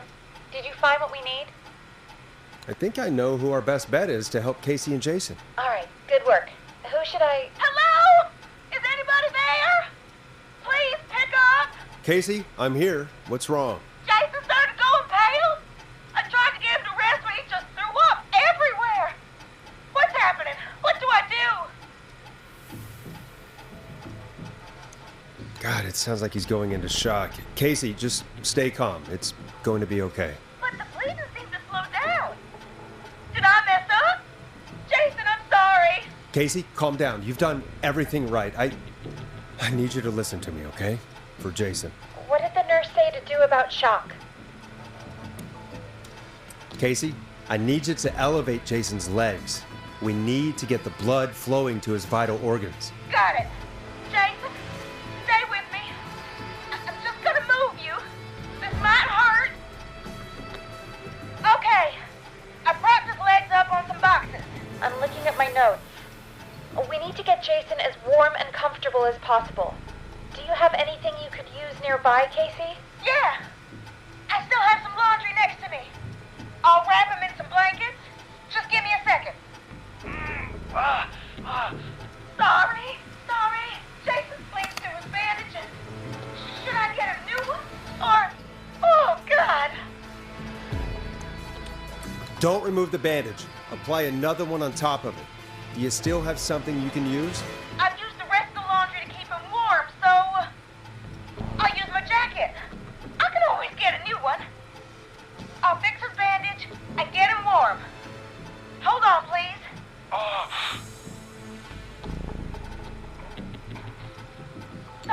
Sorry. I'm done. You're gonna be okay, Jason. Just relax now, okay? Boy, I'm scared. He's not doing well. Is he gonna... Jason is going to be fine. Just make sure he knows he's going to be okay, okay? Okay. Please, I can't give him what he needs. Please, help. I can't lose him. All right, Forrest, we need to hurry. Jason doesn't sound like he's doing too well. You said you knew who to call earlier? Who was it? We need to call John Hedges. He lives on Nancy Drive. He didn't really participate in the first aid training, but he's a former war medic. He's probably the most trained person we have. Really? I never really spoke to him before. A war medic, huh? Yeah, and according to Reggie's notes, John keeps all of his old equipment at his house. He's something of a hoarder. All right. What's his number? 542-0735. Calling now. Let's hope he picks... Who the hell is this calling me? What time is it? John, it's Forrest Nash here at KFAM. We have an emergency and we need your help. Forrest, if this is a work emergency, then it can wait until the goddamn morning. Just leave me a note like everybody else. A man has been stabbed by the Whistling Man, or... Never mind. He's lost a lot of blood, and he's passed out. We need you to help him. The Whistling Man? What kind of joke is this? John, we're not kidding. A man is gonna die if we don't help him right now. Seriously? I haven't been called on for over 10 years. Where's the patient? What's his condition? He's at 25 Nancy Drive. I think we got his friend to stem the bleeding, but he's gone into shock. He's passed out right now. You say he was stabbed? Do you know the extent of his injuries? From what we were told, he has 2 major stab wounds. One to the stomach and one to the leg. The knife is still in his leg, and the stomach wound is open. Understood. Let me grab a few supplies and I'll head right over. Damned if he dies on my watch. Thank you, John. We'll let him know you're on your way. Good luck. Hello, Casey. Are you there? How are we doing? Bad. Jason seemed really weak, and then just started thrashing. What about now? Is he still thrashing? He's passed out. Please tell me you found someone to help. Casey, help is on the way. My colleague will be there soon. You hear that, Jason? Someone is coming. You're gonna be just fine. Just hold on for me, okay? Just hold on. Come on. Hello, Casey. John Hedges. I'm here about Jason. Please let me in. I'm guessing that's Jason there. Casey, I'm gonna need your help. Forrest Forrest, Peggy, don't you two worry. We've got this from here. Okay. Forrest, we'll call you back later. I have to go now. Good luck, everyone. God, I hope he's gonna be all right. And with that, the show moves on. We're sending our best wishes to Jason. Well, after all that excitement, I think we could use some music. Come back upstairs when you're ready.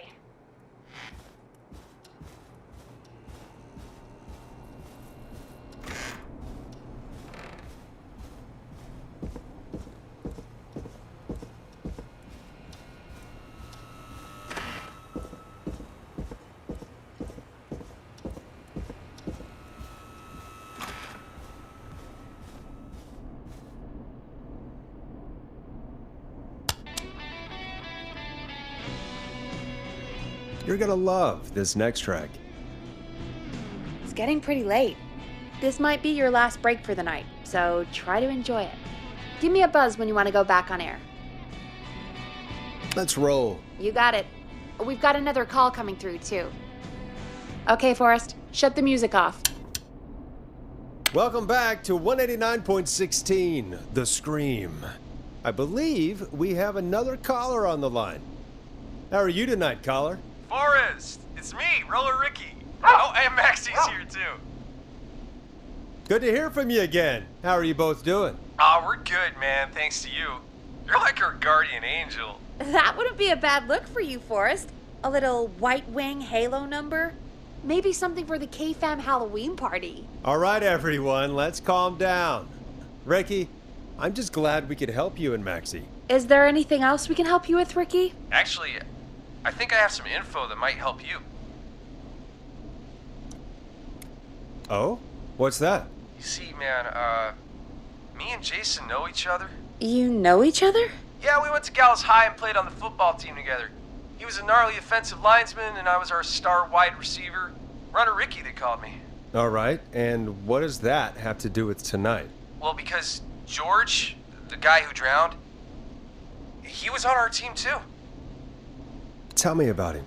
What was George like? I didn't know him for long, man. I'm sad to say. We had our first team party on the night he drowned. He seemed like such a good dude. Ricky, were you there when George drowned? No, man.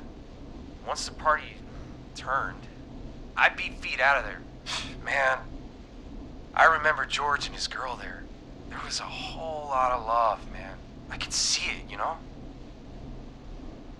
Ricky, listen, this is very important. I need to know everything about her. I didn't really know her before, or see her after that. I never even got her name, man. I just remember he called her Bean. Then what did she look like? Please, tell us anything you remember. I just remember a pretty girl, man. I'm sorry. Ricky, you said the party didn't last long. What happened?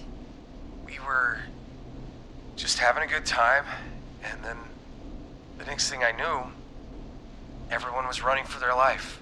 I looked up and saw that goddamn whistling man in the trees. And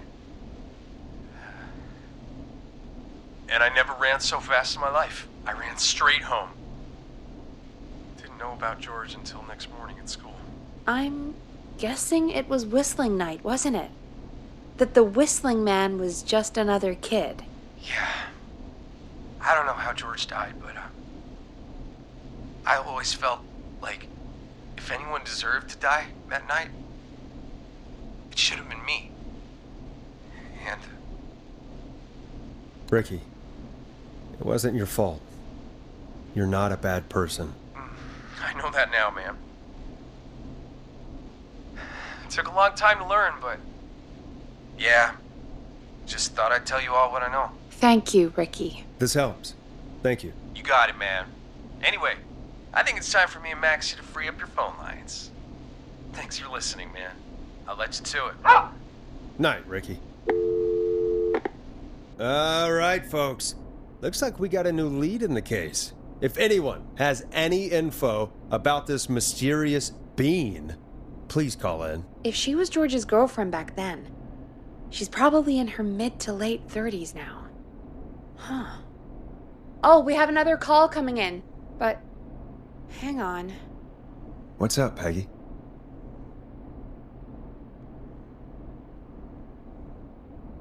Peggy? You're gonna want to take this call off the air. Who is it? Just do it. All right, folks, it's time for another track. Here's one to help you sit back and relax. We'll be right back after this. A classic back by popular demand. This is Long Ride Home by the Barn Finds. I hope this is good news, Peggy. Who have we got? Find out for yourself on line 1. Hello? Forrest, I'm glad I got back through to you. Sounds like it's been a busy night, huh? Surprise! It's Leslie, our 911 operator, leading the charge from Henderson to come save us. It's so good to hear from you. Are you okay? We're doing okay. Sarah and I are both happy to be headed back home. We're happy to have you too. Wait, Sarah? Oh, yeah, I mean Deputy Martinez. Anyway, we got back into radio range a little while ago. We've been listening in, but haven't been able to get through until now. Ever since you found Sheriff Matthews, it's only gotten worse. It's been a long night. Well, it shouldn't be too much longer now. I'm glad I got through to you. I wanted to let you all know what's going on. I made it to Henderson. Turns out somebody had cut the phone lines, and they had no idea what was happening. After I told them, well, their sheriff sent a goddamn squad back with me to stop this. That's great news! That's crazy about the phone lines, though. Do you think the Whistling Man cut them? I'm guessing so. I don't know how the Whistling Man did it.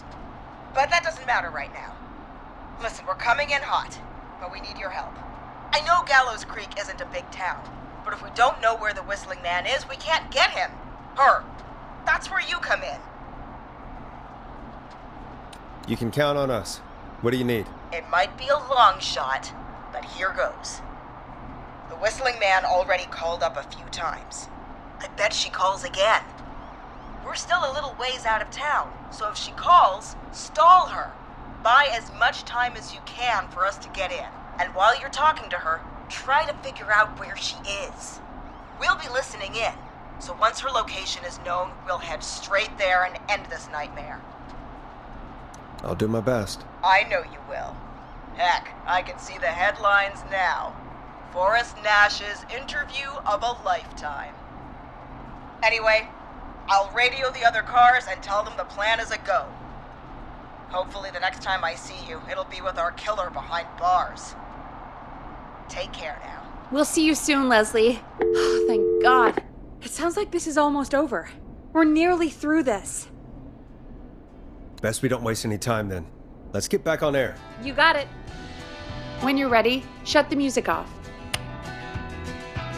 Bringing you back live now. Welcome back to The Scream with me, Forrest Nash. The line is lit up, but before I get to our next caller, I just want to say things are looking up. It's almost over, but for now, let's bring in our next caller. Evening, caller. This is Forrest Nash. Hello, Forrest. This is John Hedges. I'm here with Casey. I wanted to give you an update on Jason. John! Is he gonna be okay? He's a fighter. He'll be fine. We've got him stabilized and resting in a bed. We're preparing to move him to the hospital. Thank you so much. If you hadn't been there, then... God, I don't even want to think about what would have happened. Of course, Casey. We're just happy he's okay. John, Casey, you two did all the work. Tell Jason to get well soon from us, whenever he's up for it. Well, why don't you tell him yourself? Is this Forrest? The one and only. I hope you're feeling better. It's good to hear you, Jason. How are you? Oh, well, you know. I've got a hole in my stomach, and there's a knife in my leg, but John gave me something to take the edge off. So, I might feel even better than either of you. Oh. Take it easy until you get to St. Gabriel's. I will. But, before that, I needed to call you. I'm guessing the Whistling Man is still out there? Yep, As far as we know, anyway. I was worried you'd say that. God damn it. Actually, I'm glad you called. I wanted to talk to you about what happened earlier. Go for it. We spoke to Roller Ricky not long after you were attacked. You spoke to Ricky?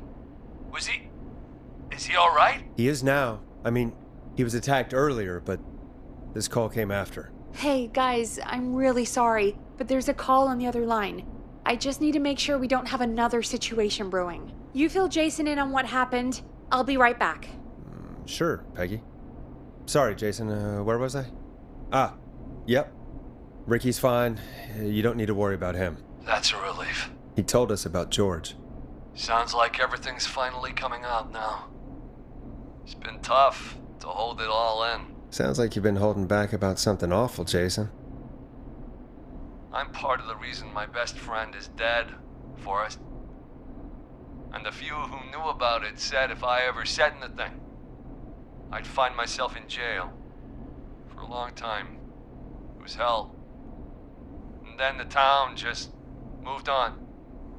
Like he'd never existed. Who killed George that night? Some of the guys on the football team had an idea for a way we could haze the newcomers. We decided to plan a party in the woods and have the Whistling Man crash it. It was stupid. We each had a role. I was the stabbed friend. At the party that night, I left the group for a second, met our Whistling Man, pretended to get stabbed in front of everyone. Started an almighty panic, those screams. That was the last time I saw or heard George alive. How did George die, Jason? I don't know. I was playing dead. But when I heard her scream... Ricky mentioned a girl named Bean. Is that who you mean? Bean? Oh yeah. I guess George did call her that. Yeah. He called her Bean. I heard her again tonight, Forrest. Her name was... What? What happened? Are we still on air? No, we're not. Seems like the power is completely gone. How do we get it back on? I don't, we can use the emergency generator down in the basement. Reggie picked it up a while ago in case we ever needed to do an emergency broadcast. An emergency broadcast? Emergency? You know, nuclear war, alien attack, broadcasting a serial killer's location to the cops so we can end this nightmare. Fair point! It's in the storage area in the far back corner, up on the wall. You might have spotted it earlier when you were digging around for all those tapes. It'll have a big red button. Just press that. I'll see you when you're back.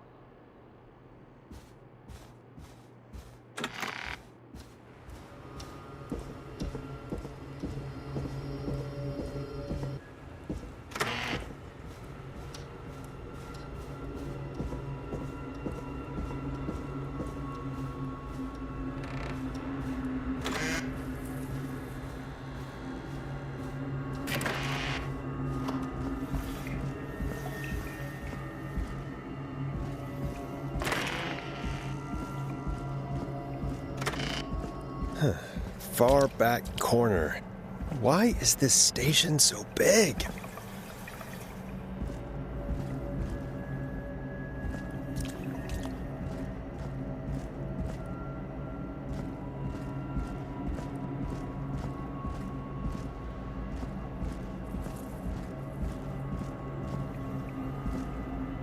That must be it. Boom! We've got power.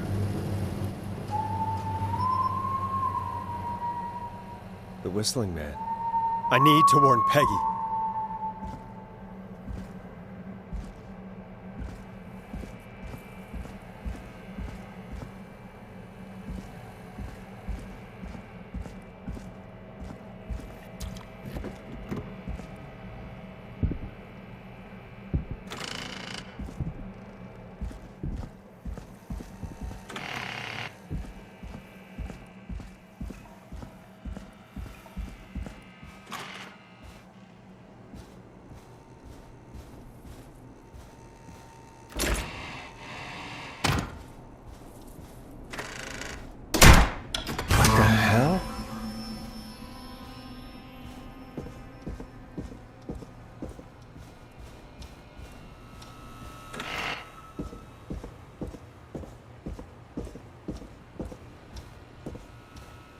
Oh no. Peggy! Where'd you go? What the? No way. This can't be happening.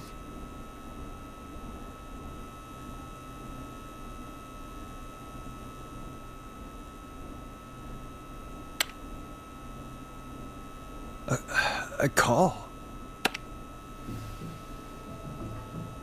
Where's Peggy, Don? Have some patience, Forrest. It's almost the end of the night, almost the end of the show, but it's not over just yet. Got a little time still, so let's make the most of it. What do you mean?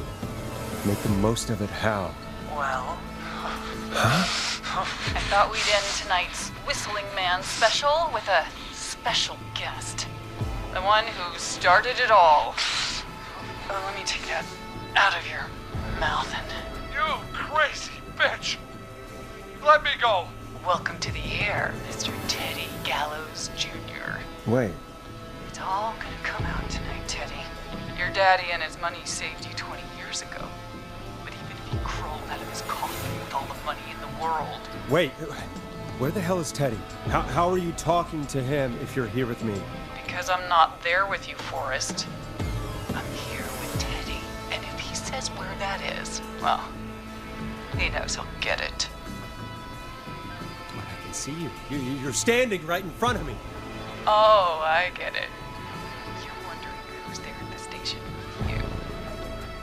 Forrest Nash, let me introduce you and all of Gallows Creek to my boy, Henry Barrow. Your son?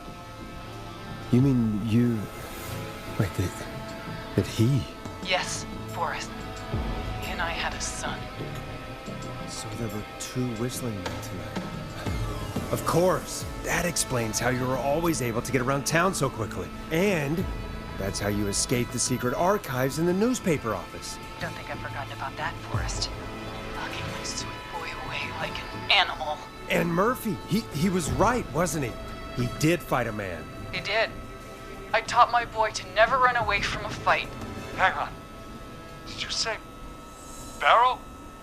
Then are you... Let me just get this mask off. Damn uncomfortable thing. No wonder Mooney went crazy wearing this. There we go.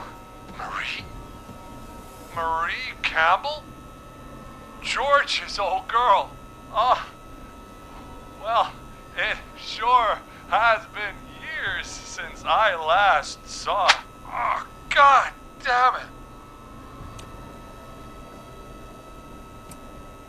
Where are you going with all of this? Everyone's gonna know now what Teddy did. He killed George that night. This night. 20 years ago. Listen to me. You... You're gonna talk when I talk to you. And not a moment before. Meanwhile, Forrest, I'm gonna give you the chance to talk. You're gonna help me reveal what really happened to George all those years ago. Why should I help you? Why should I play any part in this? Because I think you believe in justice. You think this is justice? You have no goddamn idea, Forrest. These people you've been trying to save, they were all in on it. They all knew George was murdered, but... Murdered? Listen, I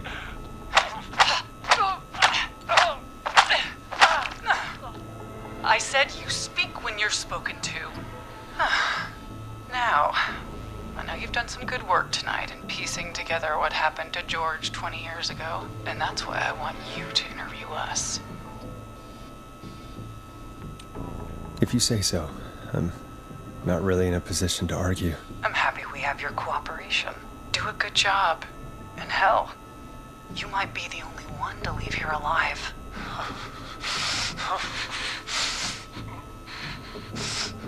I need to drag this out. If I can buy Leslie time to get back to Gallows Creek, and if I can find out where Marie is, then this can end. Teddy, we'll start with you. Just, talk me through what happened that night. How did it start? How would I know? It was 20 years ago. Teddy, be honest with me or we're both going to die. Honest? Forrest, I'm trapped here with a psycho. Ow. What the hell? God damn it. Okay. Our first team party was coming up. And when I saw the date it was scheduled for, I had an idea for a way we could prank the new guys.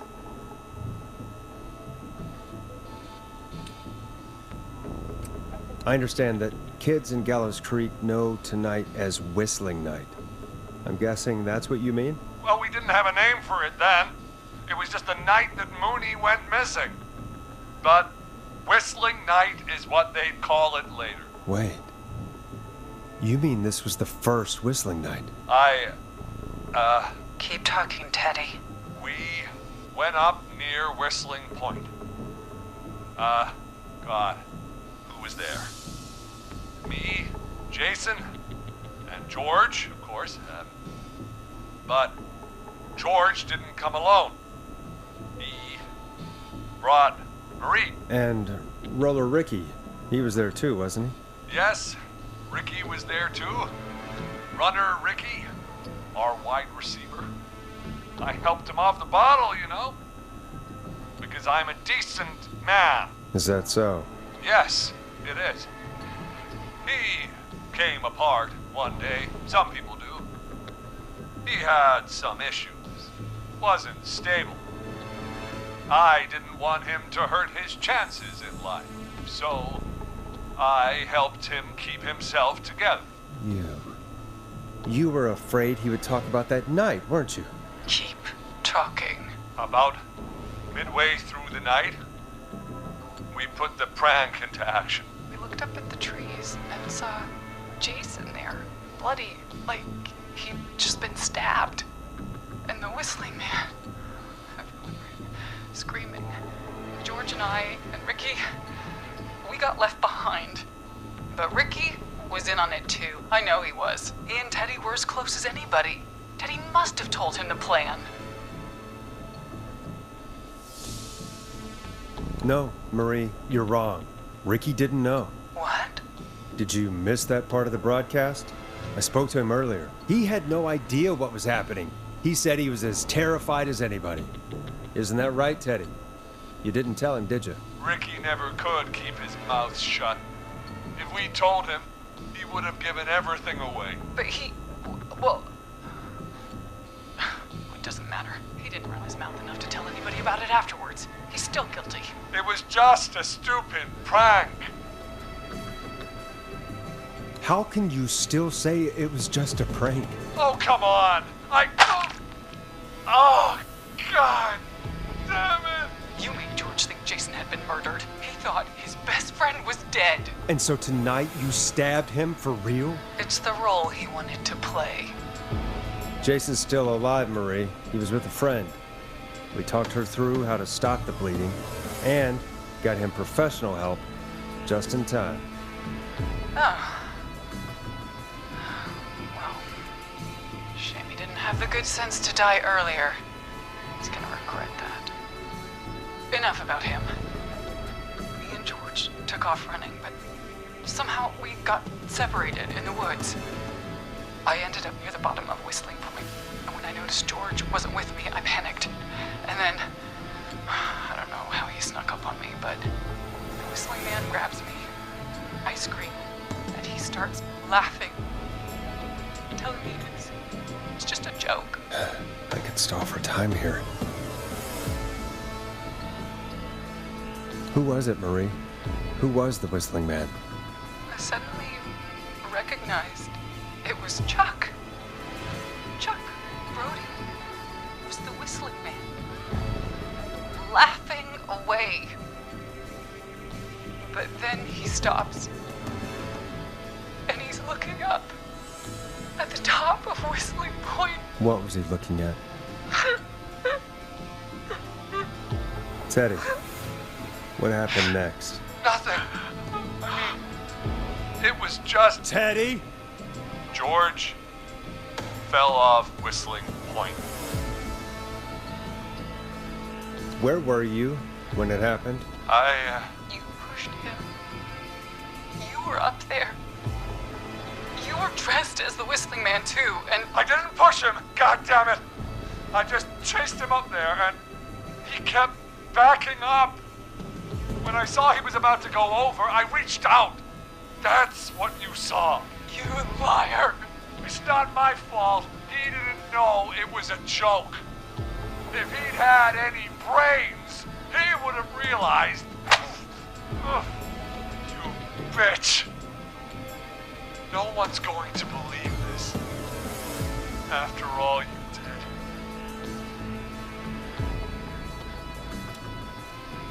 If she's lying, why the cover-up? My future was at stake, Nash. You know what it's like. People like us are bred for bigger things. I'm going to be the mayor of this town, Forrest. And then governor. And then, who knows? What happened that night was tragic. It should never have happened. But it was a mistake. It was just a stupid joke gone wrong. So my father sent Clive out to clean it up. Why should a blip ruin my future? George was a blip? He wasn't a blip, Marie. His father covered it up from there. I searched for George's body all night, but Sandra found him the next morning while out jazz running. she found him in the river, but she lied about that to protect Teddy. She said something about her rent going up, unless she... Teddy, did your father own Sandra Sharp's dance studio? It's Gallows Creek, not Sharp Creek. I'd answer the question if I were you, Teddy. Yes, okay. We own most of the town. That's it then. Your father was going to run her out of business unless she lied and said she found him in the reservoir instead of the river. What my father did in his business dealings is nothing to do with me. The false reports. That's why you killed Sheriff Matthews too, isn't it, Maria? Not just to get him out of the way, but... Everyone was in on it, Forrest. Even the coroner wrote a fake report. Said George was drinking, that he just got himself into trouble. And Fake report? I only heard the tapes. you'd be disgusted by it. For all it's worth, Virginia didn't have much of a choice. She had a sick sister whose treatments she couldn't afford. She played along with the gallows to save her sister's life. And her own. Even still, she should have told the truth. I did my part. I tried everything I could think of. I even went to the newspaper, but no. That coward killed the story. We'll take care of Maurice Russell later.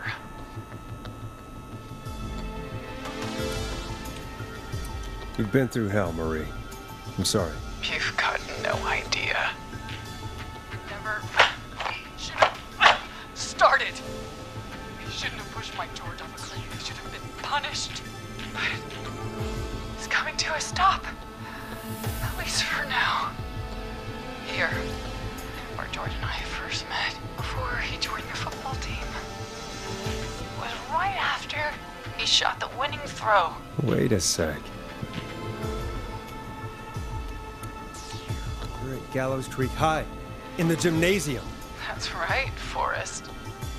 Not that it matters, but yes, we're here. Anyway, I think that about wraps up the interview with Teddy. So... Marie? Where? Oh my god. Peggy! Teddy? You gotta help me. Quiet. You'll talk more later. Now I have to talk to someone who mattered more than you ever did. Peggy. It's been so long since I've seen your face. I worried you wouldn't come. Marie! Oh my god. I thought you... And here I was, thinking you'd forgot me. I'd never forget my own sister. Sister? Peggy, what's happening? Why are you even there? Wanna explain, Peggy?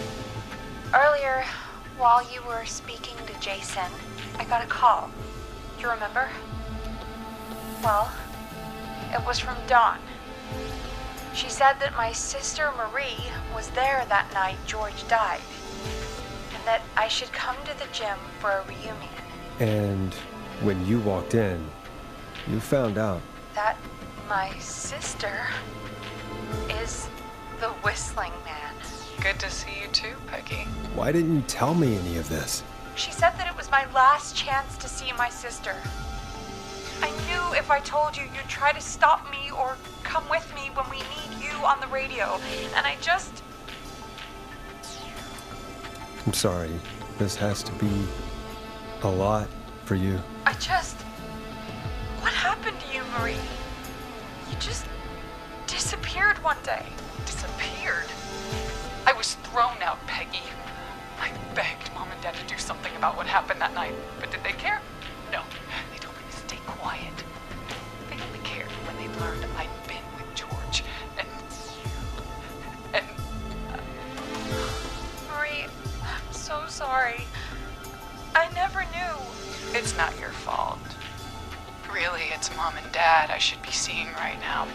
But since they're dead and gone, well, I'll have to settle for the next best thing. Next best thing?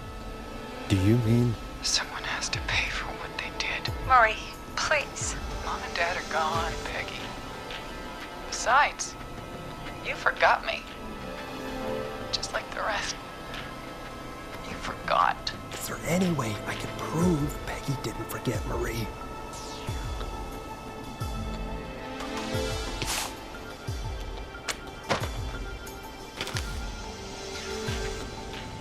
Marie, Peggy never forgot about you. Keep your mouth shut. She kept a card from you. She kept it here on her desk. What card? The card you made me for my 8th birthday. What does it say then? Happy birthday, Peg. Now you're great and 8. Love, M.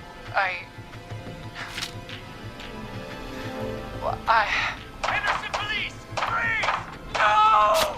Henry! Get out of there! Peggy! We have 2 wounded, and we're in pursuit of the suspect. Henderson police! Freeze! Forrest! Leslie, how's Peggy? She's been cut pretty bad, but we're here now. I'll be okay. God, Marie! Hey, Zara! I need you to look after Peggy. She needs help. Now, we got here just in the nick of time. Where's Marie? She bolted right as we got here. The police are right on her heels. It won't be long now. It's over, Forrest. Well, folks, it was a long night, but we made it through together. I'm gonna head off to go check on Peggy. This has been Forrest Nash. Good night. And good morning.